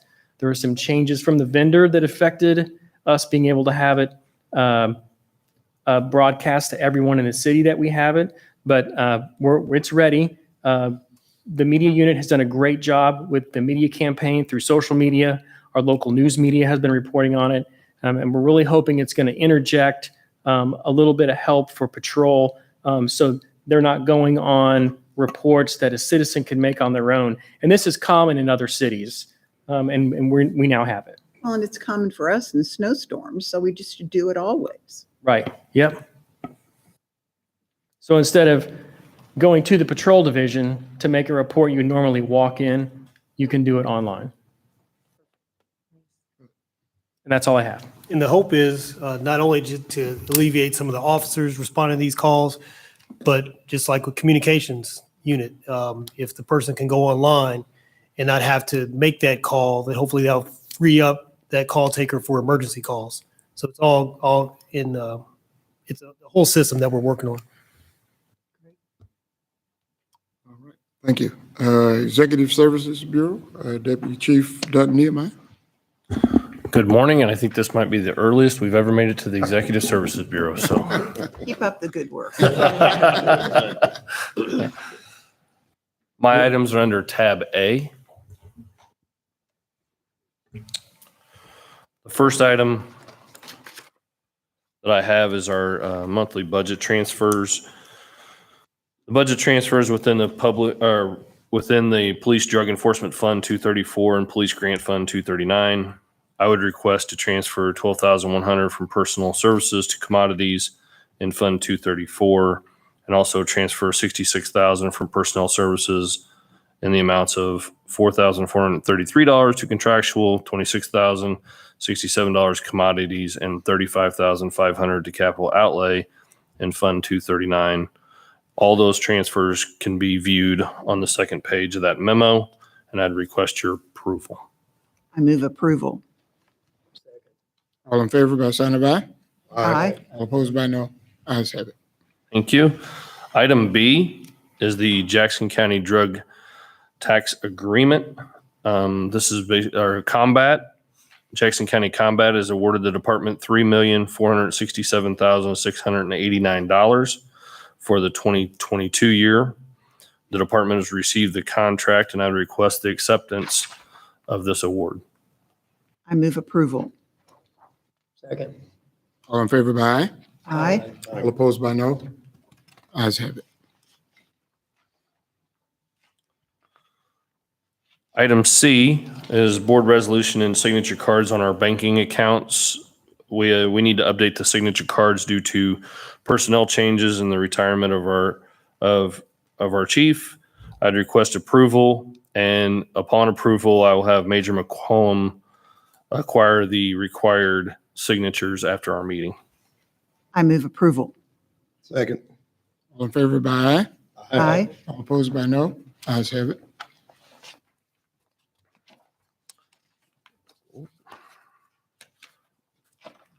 Item D, Sure. Is a bid process, bid number 2023-11 is for our vests. That bid was opened on May the 9th of 2022. And I may not say this correctly, but Ed Rohr Safety Products, is that right? Ed Rohr Safety Products won that bid. That bid was for a total cost of $982,285. That's for 1 year and then 4 additional 1-year periods. How many vests? I didn't see that number I was looking for. It's in the small print. 500. Yeah. Deputy Chief, I have a question for you. I understand, and this is an area where different federal grants are an option. I believe the department perhaps has applied for a federal grant to support the purchase of a certain number of bulletproof vests. Is there I'm just wondering, if we get a federal award subsequent to the purchase of this, are we able to use those funds to help offset the costs relating to it? I believe that's correct. You have to approve it. It is, we're waiting for it to come in. We've applied, we do every year. Sometimes it's more amounts, sorry. That's all right. Sometimes it's more amounts, sometimes it's less, but we're waiting for the award to come in. Understood. But we can use that to offset our costs. All right. Understood. Thank you. I'll move approval. Second. All in favor by sign of aye. Aye. All opposed by no. Ayes have it.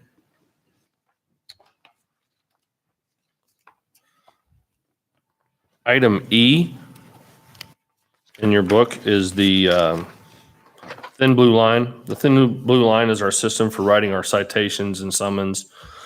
The annual renewal for these services are due at a cost of $463,534.73.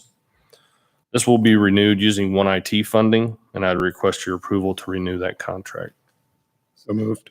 Second. All in favor by sign of aye. Aye. All opposed by no. Ayes have it. And my final item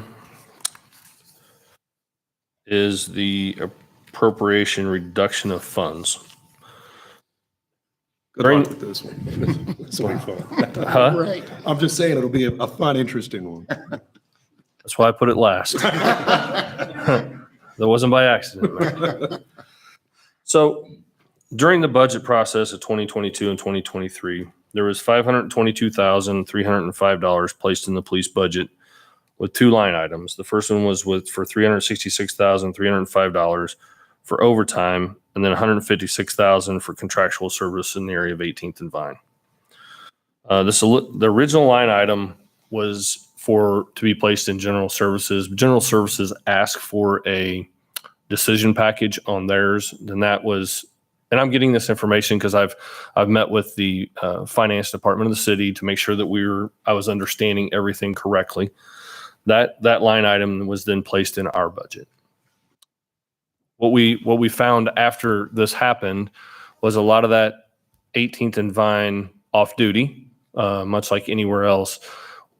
By Chapter 84, we must pay our officers time and a half. That time and a half amount was less than what they were going to make when they were working off duty originally, and were being paid by general services from the city. So what happened was the officers were not signing up to work 18th and Vine because it was a significantly less amount than what they were being paid the previous years. I think the intentions were good. I think we didn't realize that this was what was going to happen whenever that money was placed in our budget. So with that being said, and in discussions with many of the staff at the city, I think it'd be fiscally responsible for us to return that to general services. It would be beneficial for the officers themselves. I think it's beneficial for the district itself as well. But I asked that to have a discussion. So, Mayor, in discussing this, does the city have a plan to keep 18th and Vine safe if these monies are placed back in the city budget? Yeah, this is more of a form issue than substance.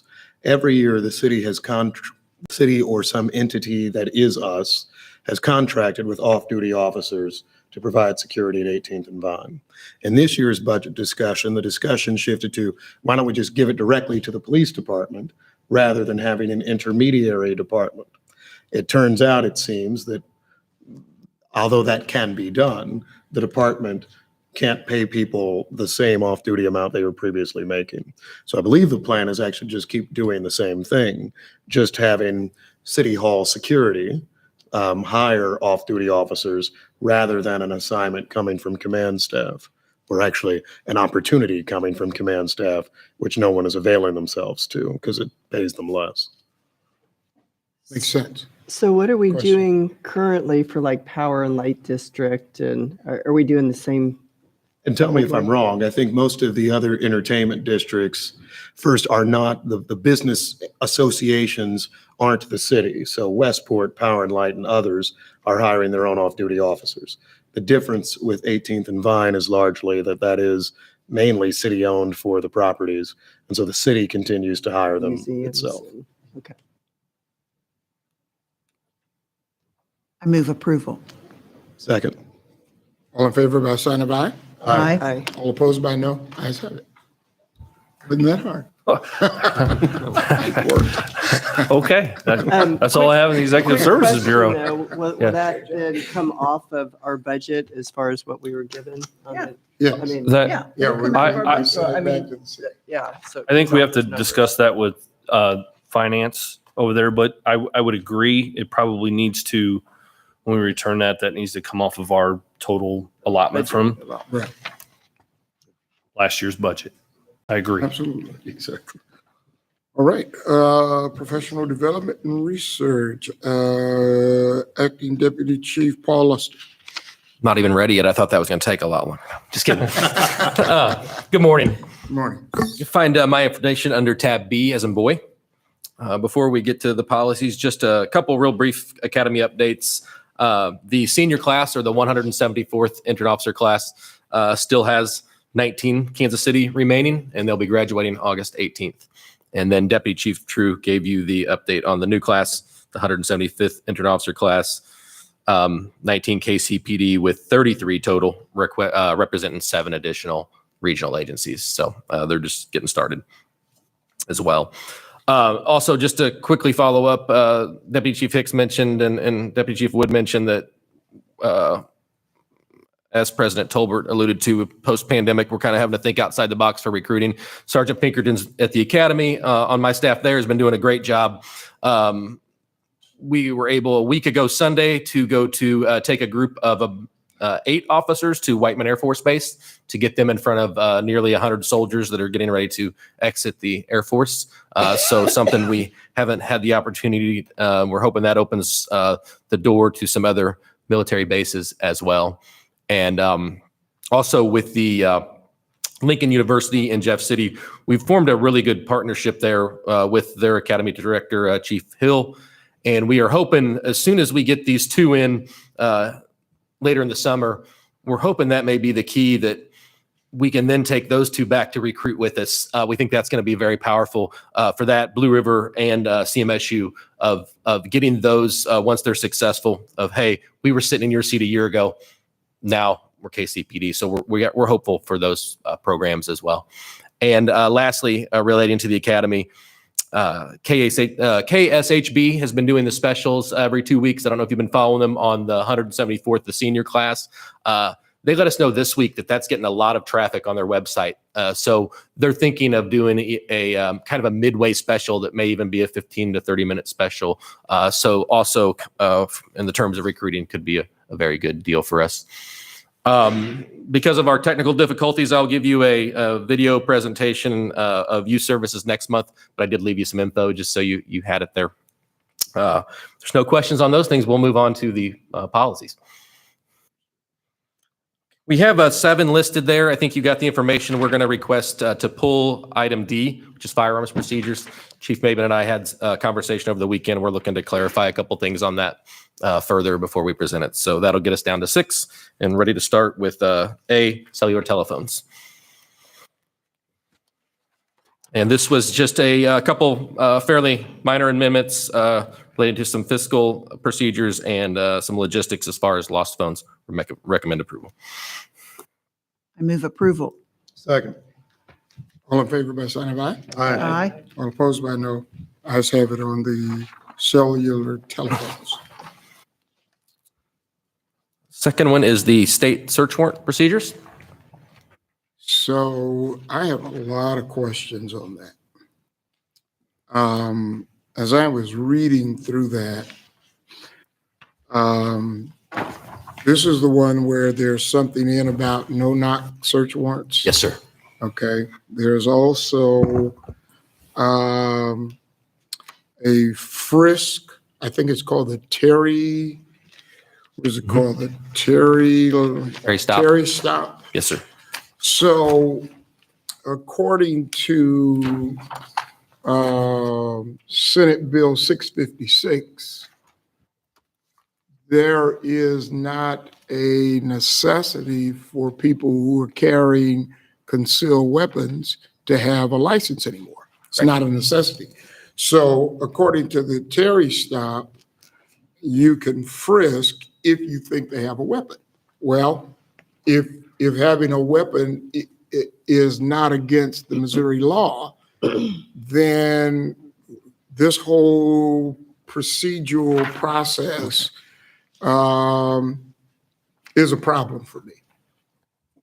So I'm not comfortable with the wording in this, and I would really like to see it go back to research the Missouri laws and make sure that our procedures are in line with Missouri laws, because I am concerned about two sets of police standards, one for rural America and one for urban America, rural Missouri and urban Missouri.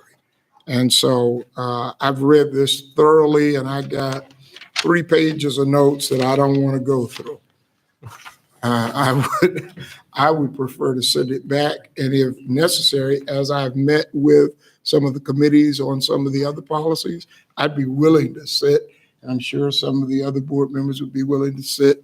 Well, you couldn't have more than 2 of us, otherwise we don't. I think we may have two confused. Yeah. This one was state warrant procedures, and I think the next one is detaining and questioning, search and seizure, and I think that I believe that's where we're talking about the Terry stops. Terry stop wouldn't be under the search warrants. But this is, to the bishop's point, and he's probably studied it more closely, but this is the no-knock warrant. Correct. He was correct on the no, and I think he's just skipping ahead to the next one. Yes. I don't like either one of them. Well, perfect. If we attack them each one, I think we can get through at least the search warrant one, hopefully. And the no-knock warrant seems to be the issue with the search warrant policy. And let me address that if I could. First and foremost, we have a system in place now, and it's policy, will be policy. To even apply for a no-knock search warrant, you have to get a bureau commander's approval. It would normally be whoever sits in my seat, but it could be any of us, because my unit will be writing majority of the search warrants. Anything that's covered by a no-knock is allowed. You can still serve a regular search warrant as a no-knock search warrant under 3 conditions that are listed in the policy. And it happens from time to time. The no-knock, we have not done a no-knock, haven't applied for a no-knock this year or last year. We haven't even applied for them. But having been in TAC for most of my career, or a lot of my career, it's a tool that is available and needs to remain available, because I'll use it this way. A consent to search allows you to go and do the most intrusive thing, and that's going to somebody's home or property, right? We're covered by that if someone gives a consent. We're covered better, always covered better, by getting a search warrant. And like in a tax situation, we always try to get that search warrant. Even if someone says, hey, I'll sign consent, you can go in there. depending on the circumstance, we'll still ask for that search warrant. We'll ask investigations to write that search warrant. Because of a risk management, we're at a better level when this goes to court down the road. I will tell you, maybe I can't even come up with it in my head right now, but if there's still going to be that time when we're going to want to apply for that no-knock search warrant to be covered down the road and have that blanket coverage from the court systems. Again, we haven't done it in a year and a half. It may be another year and a half, but to say never, we don't want to say that, because there's going to be that opportunity or that time when it's probably going to be a tactical situation where, and I'll use it like a kidnapping. A true kidnapping, someone's being held in there. Tactically, we're not going to go in there until we're forced, right? Well, when we're forced, we're covered. We don't need a no-knock search warrant. But as we're sitting there, and for whatever reason, this is looking bad, we know that this person in there may force our hand. If we apply for that no-knock search warrant ahead of time and it's signed by the judge, we get the coverage that we need litigation-wise further down the road. We'd be covered without it because we're allowed to do away with the knock exception for those three reasons, right? But there's going to be chances where we know in advance that there's a pretty good chance when it's time to go, 2 hours from now, 2 days from now, we're not knocking when we go. We're going in there to save somebody's life. If we've had that opportunity in those 2 hours or those 2 days to get that no-knock search warrant, we're covered. That's why that exception is allowed. And I hope I explained it well enough, but having the experience I've had with the writing of search warrants and serving of search warrants, it's a tool we're not going to use very often, but it's a tool we don't ever want to get rid of. We want to have that ability to at least apply for a no-knock search warrant. And I'll shut up on that. I don't mean to go full in on the academy training that I'm sure you give folks. The distinction here is between a regular knock and announce and a no-knock, right? In terms of what we're looking at here. Yes. The knock and announce is knock, and then you're saying police. Wait a certain amount of time and then force entry. Understood. And then the no knock is clearly just breaching the entry point and going from there. I guess what we're trying to protect is the security both of anyone who may be present within the home, and then of course officers as well, in connection with why we would go a no knock. It would be. It's not for the safety of the officers, so to speak. More times than not, it's for the safety of who we're going in there to save. And I would say it in today's society. One of the things that allows you to not knock and announce is if you think someone's in there and you can articulate, you think someone's in there destroying evidence. Well, you could say that on almost any drug search warrant, right? But we aren't just running up there and knocking the door down and going in, because the ends have to justify the means, so to speak. So we're not going to do that. We don't do that. Years ago, we probably did do that more often than not. Okay, but if we could articulate, hey, they're in there. As we approached, they took off running inside the house. Well, they didn't. They went in. They could say they're going in there to destroy the dope that we're going in there to get. They're going to destroy that evidence. And we could do that. We could do away with the knock and announce right then and there. We still can by law, but we don't do it because society's changed, right? And we know that. We're ahead of that. Our TAC guys that serve these search warrants know that. There's reasons we can do away with the no-knock that we still don't do. We're still going to knock and announce, right? Because if they flush a little bit of crack cocaine down who cares, right? We want to save this no knock exception for when we're going in there and saving people's lives, and that's it. I understand that point, and I take it seriously. I think, and I know Bishop can speak for himself, but his comments did conjure up this one thought of mine, right? We're trying to remove any ambiguity and make sure it's as rare as an exception as possible. The three exceptions you mentioned now are, is this officer safety, urgency of investigation, and destruction of evidence, basically? Yeah, I just had it a second ago. Give me just a second, please. Or am I reading though? I read it a minute ago. It's in applying for the search warrant. B1? C, sorry. I left my hearing aids at home. Okay. Smart guy.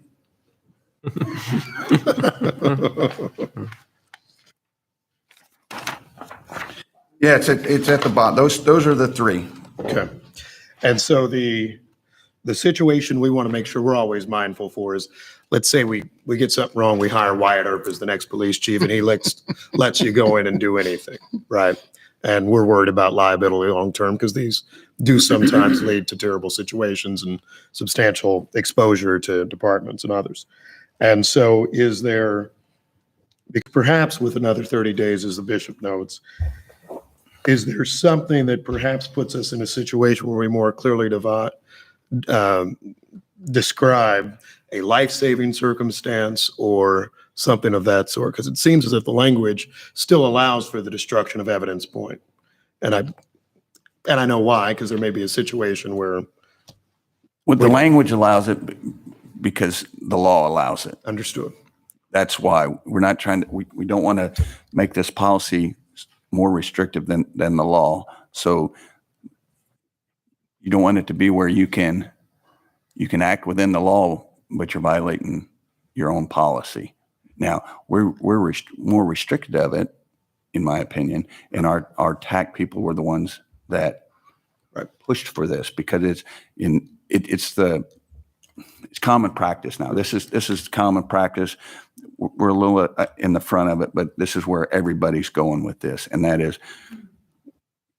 you always are going to have these exceptions to the no-knock warrant.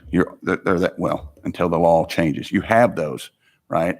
But there's always going to be those circumstances where them going in, going in, or even going to this search warrant that these exist. Whatever that is. And again, it doesn't come up often, but it could. And it's going to be these tactical situations 99 times out of 100. You're there, you've established this perimeter, you don't go in. Tactically, that's not what you do. You contain it and try to get compliance.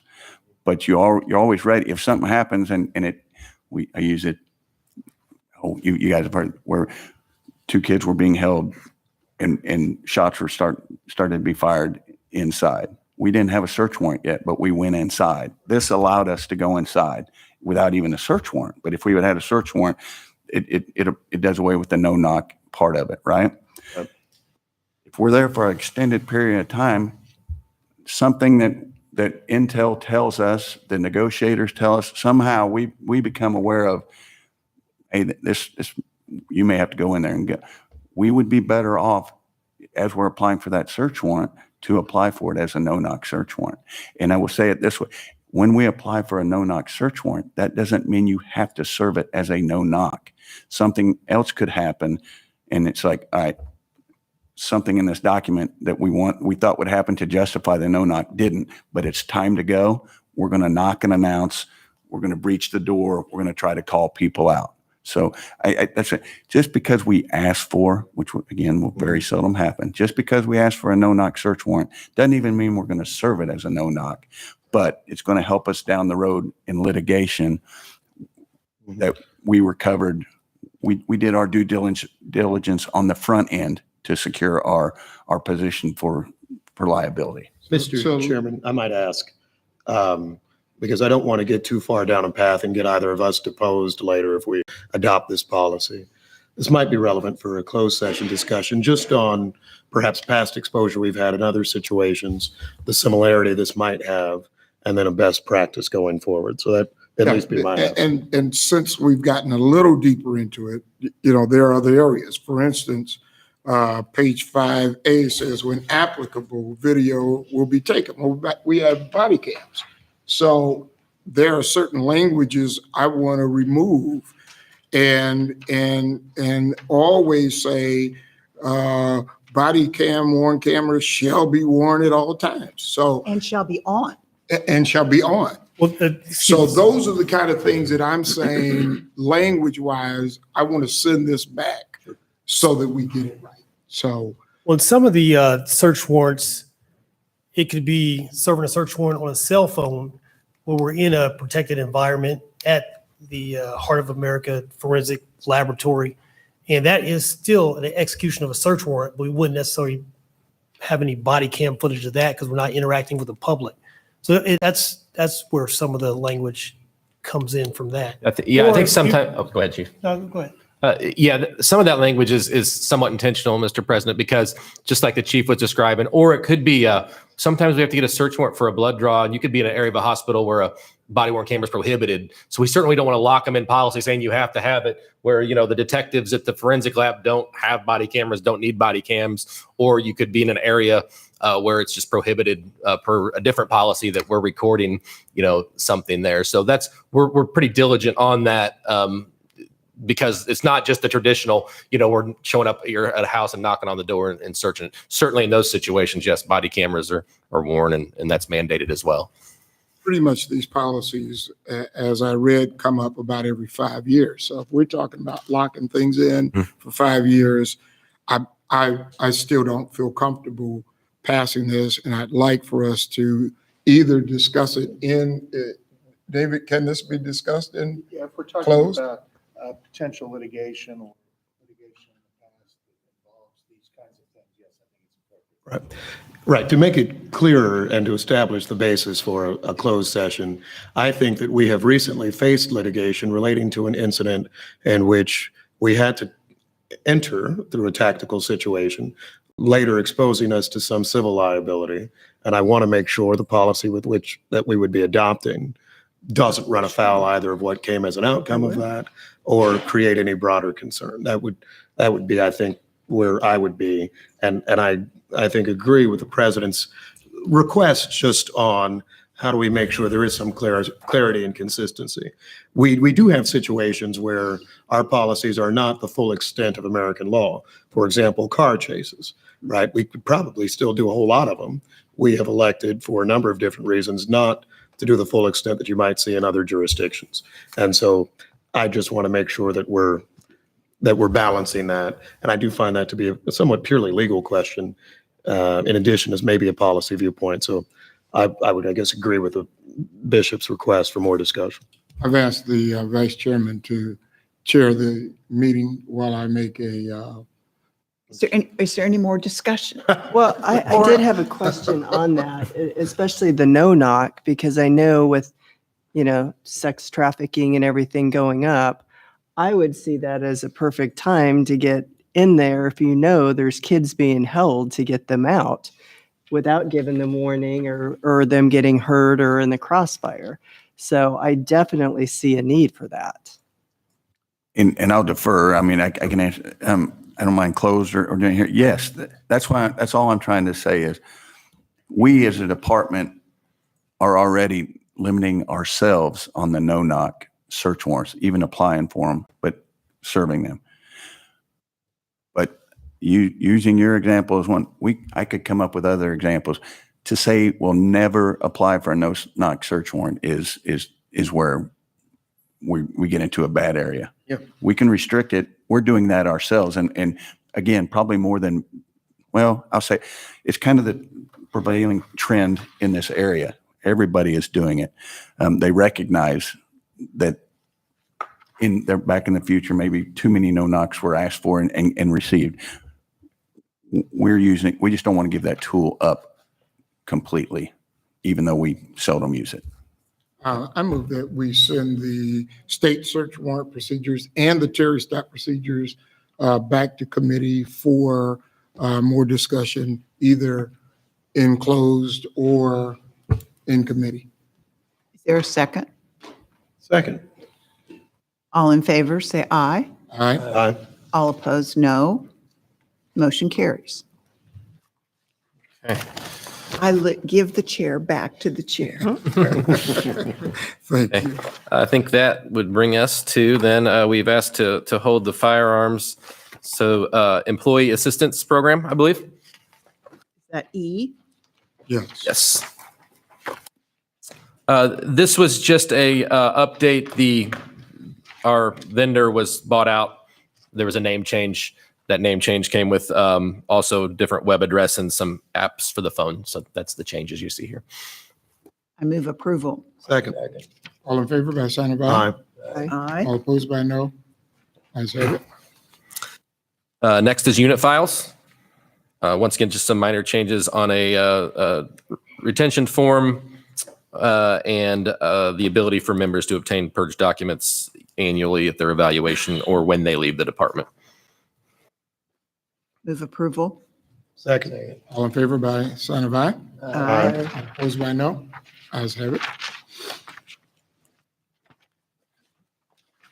And lastly would be the military leave policy. We're allowing regular days off to be rescheduled to fulfill a military obligation. Some acceptance times usage in conjunction with military leave to be documented just for logistical purposes separately. And that's just to do with our timekeeping system. And then some documentation and also restricting members for HR purposes from checking and responding to department emails while they're on military leave. I move approval. Second. All in favor by aye. Aye. All opposed by no. Ayes have it. Any further questions? That completes my presentation. Thank you. Thank you. Office of General Counsel, Ms. Holly Dodge. Checking the time, it actually is good morning. Good morning. Sure. At the beginning of tab F, I have the monthly review from the Private Officers Licensing Unit. We have 2 appeals to present. One regarding an armed private officer denial. The second is an unarmed officer denial, and I'm ready for questions. The first is the officer who pinged the cell phone to track down the stepdaughter. Correct. All right. And he was terminated from the department? Or, yes? Okay. I believe he resigned prior to termination. Separated from it in some way.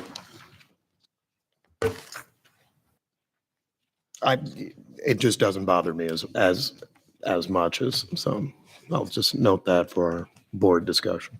So I might overturn the denial, or that might be my recommendation, although I could be convinced otherwise.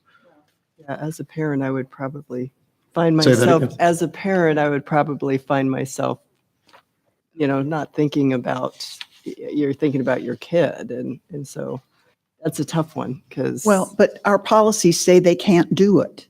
And he was terminated for that reason or resigned in lieu of termination for that reason. And I think that is a very dangerous thing for our officers to think, well, I've got a good reason why I should be able to track somebody. And our policies say they can't. I don't think they should be able to. And I don't think that we should allow someone who, in my view, showed bad judgment to be able to be an armed private officer. Just to clarify, this was not our employee. But our policies don't allow it. I don't think any policies allow that because it's restricted information. Yeah. If he were applying for an unarmed, I'd probably go with it, but I'm just not convinced his judgment is where it should be for an armed. I'll do one last speak up for this officer. I mean, a somewhat different standard, right? We are not allowing him access to law enforcement information, some of the very things that would be a challenge. He's not applying to be a police officer with us. He's somebody who has gone through extensive training and the use of firearms, among other things. And so I would think that he made a very serious mistake for which he lost his career path, yes, but he was trying to. And no, it's bad all the time. You can't just do it for family reasons, but nonetheless, I just don't see him being a strong threat as even an armed security officer elsewhere, given the narrowness of the offense, the fact that it related to access to data and other information, and the fact that we would not be granting him that. And so, but I don't know if Don hasn't said anything yet. Well, so. no, I tend to agree with you on that one because, I mean, this guy's going to be a security guard and he's not going to be a police officer in the police department. maybe some other police department might hire him, but we're not hiring him for KCPD. And so I would like to see the guy have a job in his someplace where he's had, was it 20-something years of training or something like that? 24 years of law enforcement experience, with 22 being at that particular agency and 12 years as a sergeant. And he's been punished severely. And I correct the information, he was terminated. So I would. So is there a motion? I'll move to overturn the denial. I'll second it. All in favor by sign of aye? Aye. All opposed by no? No. Ayes have it. All right, the next issue. The next is a request for an unarmed license. This one does not bother me as much. And I discussed with Holly yesterday.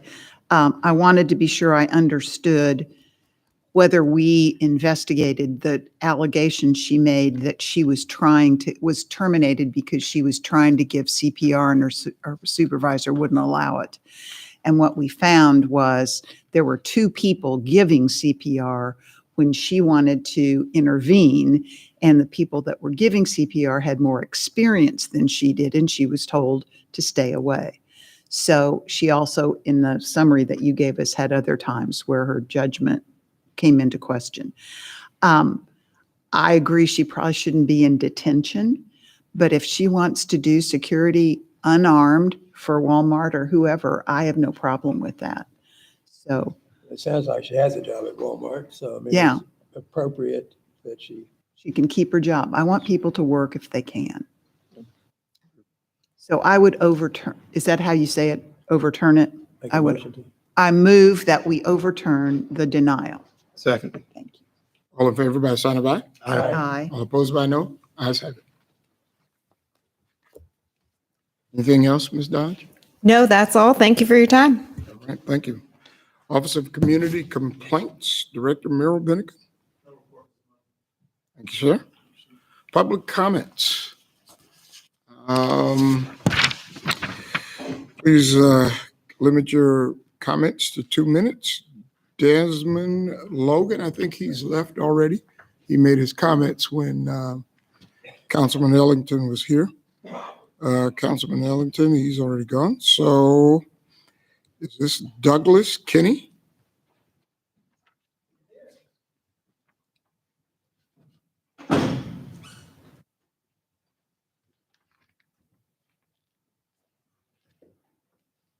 Good morning, and thanks for this time. I'm Douglas Kinney. I'm glad I was at this one in particular because I got to hear the Chamber of Commerce's comments and report, and that was great. It was a lot of good work they did. I happened to be a participant at the listening session at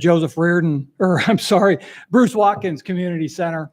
I was fully engaged. My table was fully engaged. The tables around me were fully engaged. It was really quite a session. If you didn't go, you really missed out on something.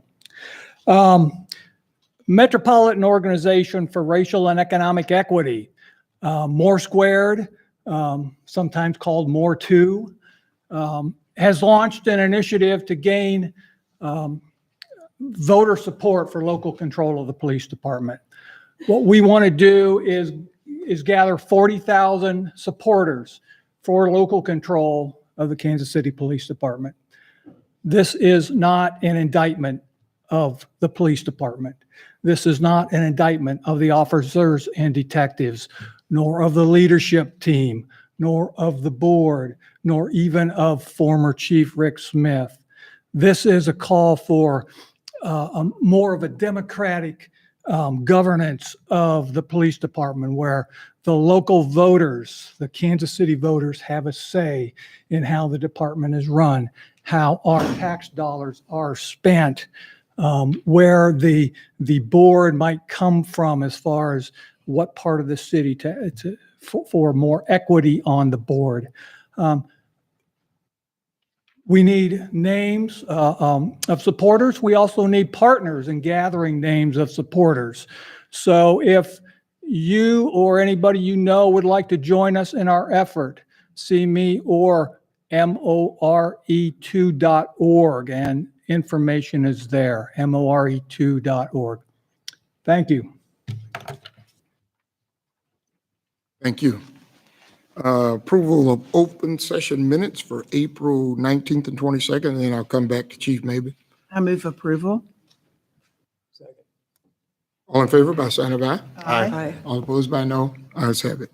General discussion, Chief Joseph Maybe. Morning. Morning. The Deputy Chief Niemeyer has requested a quick minute to answer an earlier question regarding pay scales. So there are people that are watching live and giving us information back. So you asked earlier about the dispatcher. It's a significant pay difference to be a dispatcher. It's over 500. It's 500 and some odd dollars difference more to be in the communications unit than it is there in supply. So I just want to give you that once we're done with this process of the supply position, that we want to make sure that we are talking to those folks and letting them know. 500 more a week, a month, a year? This is based on the scale. They came in at a 17. The inventory specialist is a 15, and that's on a month. Okay. And then as over the course of their career, they're always making more, and then when it gets towards the end, it's even significantly more than that. So at the starting range, it's 500 more a month. And also, I want to again thank the Heart of America Kennel Club for their generous donation. And just to clarify, the new dog is going to be a bomb detection dog as opposed to a narcotics dog. And we think that's increasingly important during these times with some of the threat levels that we have in our area. Also, this month, the CDC released a report pertaining to gun violence across the country. They stated that in the first year of the COVID-19 pandemic, they had the highest firearm homicide rates in nearly 30 years across the country. During that span, homicides involving firearms rose 35%. And more specifically, the firearm homicide rate for Black people between the ages of 10 and 24 was 21 times higher than that for white people in the same age range. During that pandemic, inequities that contribute to gun violence continue to increase. Things such as housing instability, poverty rates, all contribute to gun violence. And so we recognize that, and we're looking at different ways on the department to try to turn the tide and reduce gun violence. And one of the things that we're using is the TNT program, Teens in Transition program. What that looks like is we're going to help teens who are struggling in school or maybe at a high risk for gun violence with a program over the summer. It's teens from 14 to 17 years of age. They'll be taught life skills, job readiness training, and conflict resolution. We've been participating in this program since 2014. And this year it's going to be spearheaded by our school resource officers. We're also working with the mayor's office, Arts Tech, the Jackson County Prosecutor's Office for this program. And basically it runs from May 31st through August 5th. It'll be on Tuesdays, Wednesdays, and Thursdays from 10 a.m. to 2 p.m. 31 kids from Northeast High Schools, Central High School, and the PAL Center will be participating. At the conclusion of this program, I'll have SRO come in and have a presentation to update the board on how successful it was and what happened, but we'll do that at the end of the summer. If there's no questions, that's all I have. I'd like to ask you a question about that program. I mean, we've had that program's been in existence for quite a long time. So you got 31 teens this year. How many did you have last summer? I can find that out. Typically, it's around the same amount, and it's full this year. We're at capacity. At capacity. Correct. I wonder if we could add capacity because it appears to be a extremely good program to me. I was very impressed with it, and I'd like to see it. I'd like to see us do more if we could. Absolutely. So Chief, you said the poverty rate contributes to gun violence. Is there an expanded report on something like that?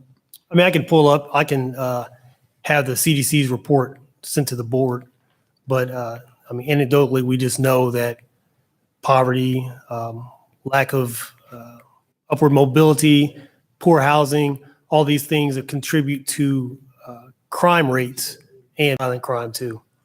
Now, some of those, obviously, or most of those are outside of the police's control, but we think, we want to do what we can. And if we can get these young people started in the right direction, especially ones who might be trending in a negative direction, get them redirected, then we can't help but think that's a positive step in reducing violence. My follow-up to that question was to the mayor, because Mayor, when we did the budget this year, we put some funds in different places. And so when we have information like that, I wonder which one of those buckets of funds that we identified could we utilize, to look at how we as a board and as a city council then take some of those funds and point them toward a issue that has been identified. I would absolutely welcome that. I believe in Chief Smith's letter, it might have been the second or the third tranche of funds which related to community interaction and involvement, and some of the finance team may remember it. I think that was a corpus of funds of roughly $4 or $5 million that included school resource officers, I think other programs and outreach that the department has already taken part in. And so I believe there's certainly flexibility for this board to direct or channel however they may wish. And certainly on the city side of things, there is also an opportunity for that level of support. So you can use that money for teens in transition, right?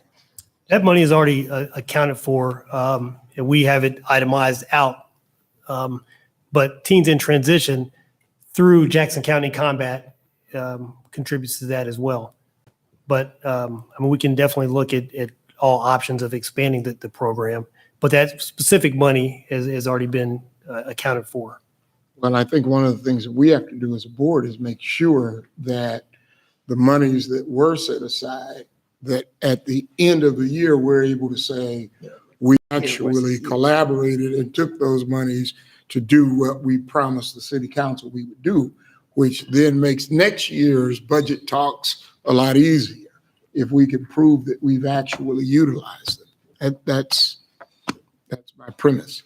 And the school resource officers are the ones who are doing all the programming this year. In the past, has been more, Michael Toombs was heavily involved in the program, but this year, all the programming is coming internally from the school resource officers. And obviously, they'll have outside people coming in, assist and make presentations. But I think the mayor's on the schedule. I'm on the schedule. Was it Hickman Mills? I mean, it was out there, wasn't it? This program? It's 2 summers. Marva. Okay. It's at an arts. Not doing it arts this summer there. Correct. It's at an arts tech. Should. Well, you said it's at Arts Tech. Correct. Instead of Hickman Mills. And that's where it originated, at Arts Tech. Okay. But to Commissioner Wagner's point, can we increase that for this summer? Are there kids that need it, more kids that need it, and we know who they are? We can sent- identify them and We sent out requests through various places, and these are the responses that we got back with Northeast, Central, and then PAL kids, which could be from different places. But we're always looking to partner with other people. But we did cast the net out, and these are the kids that we got in response from these. You different only schools. got 30 children responding? 31. I don't know the total. said that was capacity. I don't know the total, but Okay. we are considering the number of SROs that we have. And I asked that question this morning. Is there a way we can get some more kids at this, before the end of the month? But the answer was, with our available resources, 31, we're at capacity. So we're not looking at this point, Maybe we unless we have Well, it expanded. Maybe this is, I'm sorry. I was going to say, maybe this is an opportunity too, like we were talking with some of our collaborative groups, where we get with the pastors and some of the other groups that we're working with and let them know that, hey, we're doing this. Here's a cutoff. Can you get this out to kids in the community? Because again, that builds that level of trust. So if we can, Pastor Edwards, he's still here. If we could, use them as a resource Yeah, to get but if this they're out. at capacity, we gotta find some money. That's what I was to going make to say. sure they He's saying identify we the don't have any funds. more resource officers. And so you're saying we can only use school resource officers to do this? I mean, we could look at other, I'm open to discussion. But as of it right now, so obviously, since it's at a school session is out, you have summer school, but we have availability from our resource officers. So is a perfect fit for them to continue working with kids, some of them with whom they already are familiar with, have been working with in the past, to have them run that program in the summer. I mean, with the homicide rate climbing and the, young people being involved, and they get more involved and so forth as time goes on. I presume we don't have any trouble finding kids that could use this program. If they're willing to show up too, I mean, that's the Yeah, other they're not- side they of may not it. be willing, but I mean, there were incentives for that and so forth. Correct. So it's a matter of adding capacity if we can find the kids, and I believe we can find the kids. Correct. Find the kids, can we find the money? I'll just say briefly, I think that's what Commissioner Kramer was getting, and I'll talk about this, but we are trying to come up with a path, we, being inclusive of this department, County Prosecutor's Office, City Hall, trying to channel donors and others to not necessarily always create a new program, but perhaps to give support to things that are working, like Teens in Transition. If Joe Reardon were still here, we could say, well, Joe, we love you all. But often, right, sometimes our businesses and others, and God bless them for it, will want to create their own new activity or group, where when we have proven track records like this, maybe $250,000 is better just going to Teens in Transition than starting some new outfit. And that's one hope we have. Sounds like we need to get an appointment with Joe Reardon. Nobody ever stays. We just took $1 million out of our budget. I mean, we maybe find something somewhere to, expand this Teens in Transition program, which we believe, I mean, we've had presentations on it. We believe is a really, really good program. I agree. Yep. Agreed. Joe Reardon just emailed us. We could email back. He gave us the link to the. Good. All right, is that all, Chief? Yes, sir. All right. David Kennel? Nothing for this time. Mayor Lucas? A few different things, and I'll actually start with the last point that we made. Recently, in I think it was early May, a group including Major Ortiz and Major Simons of this police department, the city finance director, and others went to New York City as part of the Harvard Bloomberg Foundation City. It was a type of conference type of function where we were looking to work on long-term budgeting and collaboration issues. Yesterday, myself, Commissioner Kramer, the Jackson County prosecutor, the police chief, and others saw a presentation from that group on certain outcomes and recommendations. I've asked them to come to this board at some point to present the outcome of what they heard, but it included a few different things. A recommendation on enhanced data sharing, recommendation of a census of all different community organizations that put themselves in the crime fighting or public safety space to see where there's overlap, where there are opportunities for collaboration, including financial ones. And then ultimately, I believe better communication, this from a media and outreach perspective around all that we're doing to solve, to prevent homicides and criminal activity in our city. I think a critique, and a fair one, was that there are actually a lot of things that are going on right now that we do, the public often still doesn't know and says, y'all being the police or the city or the prosecutor, whomever, aren't doing anything to really solve the problem. So there was some effort on that. I'd expect our presentation, hopefully next month, for what they came back with. And hopefully that helps build a path for better collaboration as we look to future both budgets, but also the work the prosecutor does and others that gets us on the same page. I want to extend my thanks to Major Ortiz and Major Simons in particular. They gave a week, I believe, of time away from their jobs and families to take part in this program, and it's appreciated. That's one point. An additional point that actually somewhat relates to this program, federal grants are an area where I think we have an opportunity to enhance what we do. I forget sometimes about my letters to the board, but I was given by my staff a letter I sent to the board on December 1st of 2021 that spoke to additional opportunities for federal grants that we might be able to receive as a department. That letter then attached, I believe, maybe several dozen grants for which the department could be eligible. The challenge sometimes that we face is that the department needs to, in many cases, be the applicant for grants rather than the city, although sometimes it can be one or the other. The ask that I will have for the chief, I gather, would be that just making sure that it's always a money problem, right? But making sure that there's ample staff attention to grant making opportunities.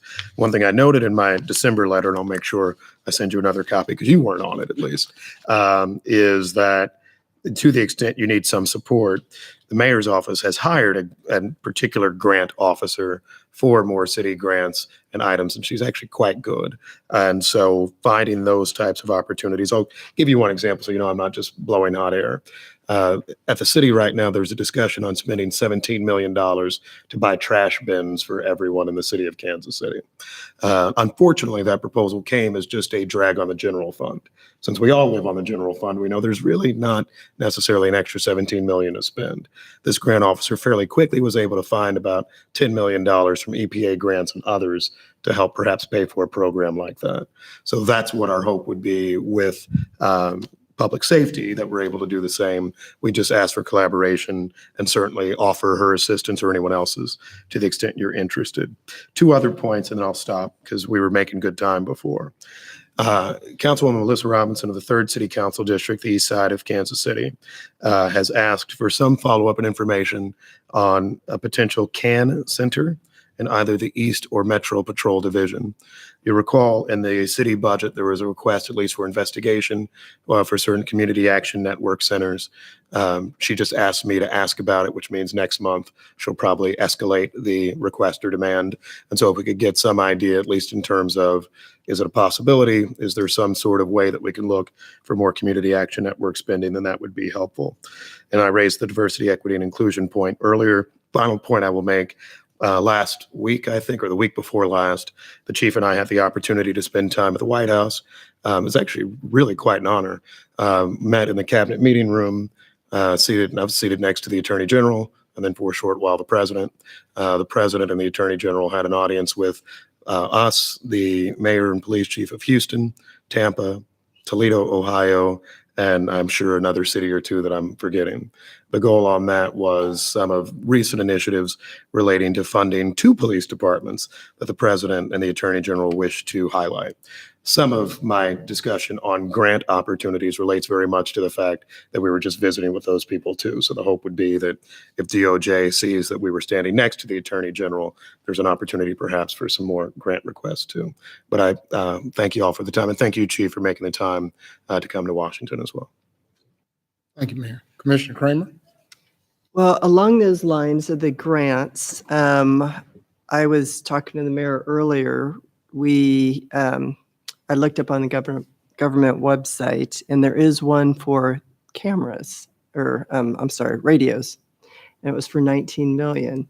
So, and I do believe the city possibly filed for that one, or if not, we need to file for that one. And it was for 19 million, and they'll pay at least half of whatever we present to them. So that was an opportunity there. And then I was just wondering where we were at on the hazard pay with the state. Has that gone anywhere? Because I know we had agreed to it for our officers. Yeah. If I may, I believe the state has passed its final budget allocation and it's waiting the governor's signature. I did not see hazard pay in that request. And there has not been an additional city allocation, with the exception of the $17 million trash bins, or at least a request for that. And so, which if you can't tell, I don't love necessarily, but so I don't believe that was funded. The state recommendation on funding from American Rescue Plan, additional funding that will eventually go to the police department, comes in two areas. One was on radios. I'm going to get the number wrong, but they can correct me. It was either 10 million. I believe they might have funded 10 million of the $13 million that was requested. That would then, I believe, ultimately come to the city to come to the department. This still awaits the governor's signature, so it's not done yet. There was also an additional $3 million that went to the police foundation. Now, of course, we don't have control over necessarily that amount, but I believe they would want to collaborate with this department and with the city in connection with what that might be. The language attached, though, to the police foundation's monies asked for matching funds from somewhere, right? So theoretically, that would be either the city of Kansas City, most likely would be the first source to ask, or if we found an extra 3 million sitting around, which I don't know if that's likely, but that's what's coming. I don't believe that there is a specified, let me stop there. I think there is an idea as to where the money may go. The statutory language did not necessarily limit, I believe, that allocation. So that will require some collaboration with the foundation, and command staff may have a better idea on that. Thank you. Commissioner Wagner? But wait, Oh, I'm sorry. Go ahead. No. Fair enough. Nothing further. Commissioner Dean? Well, I understood that the fire department got hazard pay, and the city and our department were working to find a way to fund that. I don't hear an answer to that. First, did the fire department get hazard? That's correct, yes. Okay.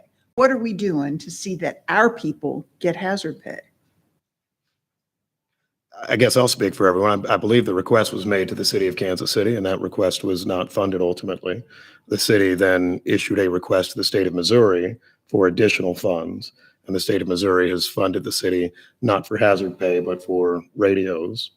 And then there's an additional amount of money with the police foundation for which we don't know the ultimate use, but that requires an ask. So Right, at this and it's point, a small number. I mean, 3 million. although I believe hazard pay was, theoretically, hazard pay was 4. And we're sending back 5. So then if we get that 3, we only need 2. Yes. There you go. We got it figured out. The ask is about 3.5 to 4 on the hazard pay. Yeah, it was You know, 3.7. It'll be fluctuating back and forth depending on how many people we have here. I think the thing that got into discussion, and not to go farther, was we get asked the same questions every single week at in-service. What do you know about hazard pay? What the mayor speaks to. I wrote a letter because that's what was requested of me, was to write a letter to the city manager and the mayor and say we're requesting this funding. The questions that we have gotten this week also go to it's Local 500. They don't call it hazard pay. They call it longevity pay. Right. So that's where the big questions from our employees and the members on this department have questions for us as well, as the fire Local 42 and Local 500 both are receiving those. So we did make the request officially through a letter, and that's where it's at. So it sounds like another city council meeting, maybe. Is that? You certainly always have that right.